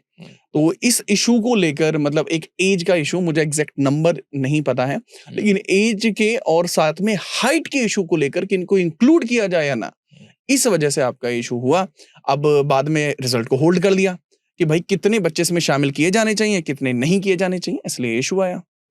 सर, रिजल्ट पब्लिशिंग के वक्त ट्रांसपेरेंसी का भी एक इशू होता है, जैसे कि आंसर की के बाद फाइनल मार्क्स कैसे मैनिपुलेट किए जा सकते हैं। क्या आपने कभी ऐसा कुछ पैटर्न देखा है? लाइक उसमें आप मैनिपुलेशन नहीं कह सकते, दिस इज नॉर्मलाइजेशन। अब तो भी बहुत क्लियर है, नॉर्मलाइजेशन का भी इन्होंने एक फॉर्मूला भी दिया हुआ है कि भाई इस फॉर्मूले के थ्रू, इंटरपोलेशन मेथड के थ्रू आपका नॉर्मलाइजेशन होगा। अब उसमें क्या होता है कि शिफ्ट में कुछ बच्चों का स्कोर बढ़ जाता है, कुछ बच्चों का स्कोर कम हो जाता है, लेकिन हाँ उसमें भी ना अभी होने के बाद भी उसके अंदर बहुत ज्यादा वेरिएशन देखने को मिला है। इसमें एक ऐसा भी बच्चा है जो बाकी बच्चों से कम नंबर लेके आ रहा है, सेलेक्ट हो जा रहा है, उसको नॉर्मलाइजेशन मिल जा रहा है। इवन अभिनय सर ने तो एक ऐसा भी बच्चा, उनसे पढ़ा हुआ वो बच्चा था जिसके 20 नंबर नॉर्मलाइजेशन में बढ़े हैं। अब ये समझ लीजिए 20 नंबर का मतलब पता है क्या है? 10 क्वेश्चन। अब इतना बड़ा अगर गैप बनेगा तो ऐसा बच्चा भी सिलेक्ट हो जा रहा है जिसके 10 क्वेश्चन कम थे। राइट। मैं सर इस एपिसोड को ज्यादा लंबा नहीं करना चाहता, पर आपके साथ बहुत सारी डिस्कशन आगे जरूर होंगी। मैं आपसे एक सवाल आखिरी ये पूछना चाहता हूँ स्टूडेंट्स के बिहाफ पर ही कि अगर सर एसएससी जैसे एक प्रेस्टिजियस इंस्टीट्यूशन पर सवाल उठ रहे हैं, बच्चों के पेपर लीक हो रहे हैं, सेंटर वो जा नहीं पा रहे, जो जा रहे हैं वो वहां से उनको बोल दिया जाता है वेन्यू चेंज, जितनी प्रॉब्लम्स हैं सर, अगर एसएससी भी अपना ट्रस्ट नहीं बना पाएगा, मैं स्टूडेंट के बिहाफ पे पूछ रहा हूँ, वो बच्चा कहाँ जाएगा? प्राइवेट सेक्टर टीसीएस अभी देखा 12,000 स्टूडेंट लोगों का ले ऑफ हुआ, तो जो स्टूडेंट्स हैं वो कहाँ जाएंगे? ये जो गरीब तबके से बच्चे आ रहे हैं कहाँ जाएंगे? देखो, हमारी गवर्नमेंट भले ही कहती है कि आप आत्मनिर्भर बनिए, लेकिन उसके लिए हर कोई पर्सन आत्मनिर्भर नहीं बन सकता। लाइक यहाँ पे आप ये समझो कि एसएससी जो है ना, वो ग्रुप बी, सी और डी के लिए वैकेंसीज को फिल कराता है। अब कोई ऐसा पर्सन है जो ग्रुप डी के लिए तैयारी कर रहा है, तो आप खुद समझ लीजिए कि वो मिडिल क्लास है। हम लोग मिडिल क्लास से आते हैं, हमें पता है, ठीक है। ग्रुप सी के बच्चे जो हैं वो नहीं बन सकते आत्मनिर्भर, उनके पास नहीं है उतने मीन्स, उनके पास नहीं है इतना पैसा कि वो खुद को अपना एक बिजनेस सेटअप कर पाए, इसलिए तो वो जॉब की तैयारी करता है। लेकिन अगर उसको उस जॉब को भी फेयर तरीके से ना कराया जाए तो उसके पास रास्ता क्या बचता है? फिर वो लेबर्स में आते हैं, राइट। सबसे बड़ा इशू यही है कि उनका जो वाकई में उनके जो स्ट्रेंथ है ना, उस स्ट्रेंथ को पहचाना नहीं जा रहा है। अब अगर नहीं पहचानेंगे, अगर गवर्नमेंट ठीक से ना करे, मतलब मैं ऐसे भी एस्पिरेंट्स को जानता हूँ जो मतलब थक चुके हैं, सिस्टम से थक चुके हैं कि एग्जाम में इश्यूज आए, वो पहली बार पहला टीयर निकाल पाए, दूसरा टीयर निकाल पाए, उसके बाद टाइपिंग इश्यूज हो गए, अब तो खैर साथ के साथ ही टाइपिंग होती है, तो उसमें इश्यूज हो गए, मेंस में इश्यूज हो गए, पेपर होल्ड कर दिया, तब तक एज निकल गई, तो इस तरीके के बहुत सारे इश्यूज हैं। अब बच्चे के सामने क्या आता है कि वो क्या करे। हाँ, मैं भी आपसे यही पूछ रहा हूँ, हाँ, सोल्यूशन क्या है? लाइक सोल्यूशन क्या है? अब सबसे बड़ा सोल्यूशन ये है कि हमें सरकार के समक्ष गुहार ही लगानी पड़ेगी कि इसमें बदलाव जरूरी होगा। अगर वो स्टेट बोर्ड की तरफ भी जाता है, हालांकि अब तो यूपी में बहुत सुधार है, पहले यूपी का जो 2024 का पेपर हुआ था वो तक लीक हो गया था, वो री एग्जाम कराना पड़ा, तो बच्चों की उम्मीदें तो वहां भी टूटी। तो पॉइंट यही है कि अब प्राइवेट सेक्टर की तरफ भी जाएगा तो इतना वो नहीं है, स्पष्ट कोई रास्ता नजर नहीं आता। फिर वो चीजें होती हैं कि भाई यूपी के अंदर इस तरीके की चीजें बढ़ रही हैं, लेबर बढ़ रहे हैं। अब मैं आपको बताऊं, जो डेटा रिलीज हुआ था आईएलओ का, ठीक है, जो इंटरनेशनल लेबर ऑर्गेनाइजेशन है, इसने जो डेटा रिलीज किया था वो कहता है कि इंडिया के अंदर जो यूथ है उसमें जो 82% है दैट इज अनएम्प्लॉयड। राइट, ये मैं किसी मतलब ऐसे बात नहीं कर रहा कि किसी ने मुझसे कहा, नहीं, I know the data, these are the numbers, these are the numbers. यानी 82% जो यूथ है दैट इज अनएम्प्लॉयड। तो तभी तो ये बेटिंग आप देखते नहीं हो, आप मानोगे नहीं, मुझे इतने ऑफर्स आते हैं ना, मतलब कई बार मुझे ऐसा लगता है कि यार ये जो आई सर्जन होंगे ये इतने पैसे नहीं कमाते होंगे जितने एक एक रील के देते हैं, सिर्फ एक रील डालने के वजह ये। अब मैं क्यों नहीं करता, क्योंकि मुझे पता है कि ये जाएगा कहाँ, ये उनसे 50-50 रुपए लेंगे जो बेचारे गांव में बैठे हुए हैं। देखिए मैं आपको बताता हूँ, जैसे मैं प्रॉपर गांव से बिलोंग करता हूँ, ऐसा नहीं है कि मैं अर्बन सिटी से बिलोंग करता हूँ, मैं गांव से बिलोंग करता हूँ, अभी मैं गांव में ही रहता हूँ, तो मुझे पता है अगर इस तरीके की चीजें बढ़ती हैं तो ये जितना भी ऑनलाइन स्कैम है या फ्रॉड है, तो बेसिकली लोग इसका शिकार हो जाते हैं। और उसके पीछे का रीजन है उनको चाहिए पैसा, क्योंकि आ नहीं रहा, उनको एक जो ऑप्शन था वो इन चीजों की वजह से, मतलब एग्जाम में इश्यूज हो गए, एग्जाम कैंसिल हो गए, टाइम पर एग्जाम नहीं हो पाए, इन चीजों की वजह से उसको टाइमली पैसा नहीं मिलता। अब वो इन चीजों में जाता है, वो इस तरीके के ऐप्स डाउनलोड कर रहा है, कोई फोन करके कह रहा है मैं आपको इतने रुपए दिला दूंगा। तो अगर ये चीज सही नहीं होंगे ना तो इश्यूज ही होंगे। अब वो उसके सामने रास्ता ये है कि भाई या तो वो है कि भाई चीजों को खुद से सक्षम कराए, ठीक है, वो अलग अलग जगह ट्राई करता रहे, लेकिन हर कोई अलग अलग जगह भी ट्राई नहीं कर सकता। चलो, जो बच्चा मेहनत कर रहा है, पढ़ रहा है, रोज पढ़ रहा है, उस बच्चे को आप और ज्ञान दे रहे हो कि मतलब मुझे अपने बारे में लग रहा है कि उसको मैं बोलूं यार तू ऐसा भी कर ले, तो वो बेचारे बच्चे के वो फ्रस्ट्रेट हो जाता है, क्या करे यार, मैं 6 साल से पढ़ रहा हूँ, एग्जाम की मेहनत कर रहा हूँ, ताने सुन रहा हूँ, स्ट्रेस। ये तो थेरेपी वेरेपी यहाँ पे है दिल्ली वाली शहरों में, ये थेरेपी चलती है हमारे यहाँ पे। हमारे यहाँ भाई ऐसी कोई थेरेपी को ना चले, ठीक है, हमारे यहाँ ऐसा कुछ नहीं है। सबसे बड़ी दिक्कत ये है कि जो मतलब एक बच्चा है, आप उसको मतलब मम्मी पापा हैं उसको पालते हैं, बड़ा करते हैं ताकि वो उनके लिए भी कुछ करे, लेकिन वो अपने लिए नहीं कर पा रहा, शादी की उम्र हो गई है और कह रहा है कि भाई मेरे खर्चे पूरे हो नहीं रहे, बच्चे कैसे करूं। तो आपका लास्ट मैसेज जो बच्चे स्टूडेंट्स आपको सुन रहे हैं वो क्या होगा? लाइक एस्पिरेंट्स को मैं केवल लास्ट चीज ये कहना चाहूंगा कि देखो भाई, आप लगातार मेहनत जारी रखिए। अभी तक जो चीजें चल रही थी, अब हमारा तो पूरा प्रयास है हम उसमें बदलाव ला कर रहे हैं। ऐसा नहीं है कि हम केवल एक दिशा में बदलाव करेंगे, कि केवल एसएससी में बदलाव करें। लाइक हम चाहते हैं कि चीजों को बहुत शांत तरीके से, जो एक लीगल और एक एथिकल तरीका है उस तरीके में आगे बढ़ाया जाए। चेयरमैन साहब से बात इस तरीके से हुई है, प्लस जो एसएससी सीजीएल का एग्जाम है कि वो 13 को हो सकता है कि ज्यादातर चांसेस हैं पोस्टपोन्ड हो जाए, क्योंकि वो कह रहे हैं कि हम ठीक से कराएंगे और इसको हम तभी कराएंगे जब चीजें सही हो जाएंगी। ये उनका खुद का स्टेटमेंट है। तो सबसे पहले तो हमारी उम्मीद यही है कि आप जो है पढ़ते लगातार रहिए, क्योंकि पढ़ना यहाँ पे जरूरी है। आप अगर चीजों में उलझ के रह गए, ये चीज है याद रखना कि आज जब आप बैठे हो तो आपके स्थान पर कोई और आदमी उतने घंटा एक्स्ट्रा पढ़ रहा है, तो आप दौड़ में पीछे मत रह जाना। सबसे इंपॉर्टेंट मैसेज यही है कि मेहनत का कोई शॉर्टकट नहीं है और मेहनत को कोई मतलब बीट नहीं कर सकता। सबसे इंपॉर्टेंट चीज है कि आप मेहनत जारी रखें। आपका आज नहीं हो रहा, कल नहीं हो रहा, परसों होगा, ठीक है। इसके अलावा और कोई विकल्प नहीं है। इसके अलावा रीजन इसका भी है ना कि अगर आप प्राइवेट सेक्टर में भी जाएंगे तो उसमें आपको आपकी कॉम्पिटेंस के हिसाब से चीजें नहीं मिलेंगी। अगर आप खुद का बिजनेस भी सेटअप करेंगे तो भाई अगर आपके पास इतने पैसे ऑलरेडी होते कि बिजनेस सेटअप कर पाते तो आप ये करते ही ना। आप ग्रुप सी ग्रुप डी के लिए जॉब ही नहीं करते जी। तो इंपॉर्टेंट बात यही है, आप मेहनत जारी रखिए, चीजों में बदलाव लेकर आइए। आप खुद एक बदलाव बनेंगे, आप खुद वो बनेंगे जिसको देखकर बाकी लोग प्रेरित होंगे। वर्तमान में सबसे जरूरी यही बात है कि आप अपनी उम्मीदों को ना छोड़ें, और आपकी उम्मीदों का सहारा वर्तमान में हम सब हैं। जितनी भी टीचर कम्युनिटी है वो आपकी उम्मीदों का सहारा है, वो आगे चीजों को लेकर जाएगी। ऐसा नहीं है कि आपको पीछे छोड़ देगी। किसी एक भी एस्पिरेंट के साथ अगर गलत होगा तो हम सब उसके साथ हैं, right. Thank you so much sir, आपने अपना टाइम दिया और आपका बहुत बहुत जितनी मजबूती से आप खड़े हैं और स्टूडेंट्स को जो बैठे हैं, शायद यही एक आवाज़ है, यही एक तरीका है जो कि उनके लिए सिर्फ मोटिवेशन ही नहीं बल्कि इंस्पिरेशन का भी स्तोत्र है, जो कि आने वाले समय में उम्मीद लगाए बैठे हैं कि कुछ सही बदलाव आए। बहुत बहुत धन्यवाद। बहुत बहुत जरूरी, ठीक है।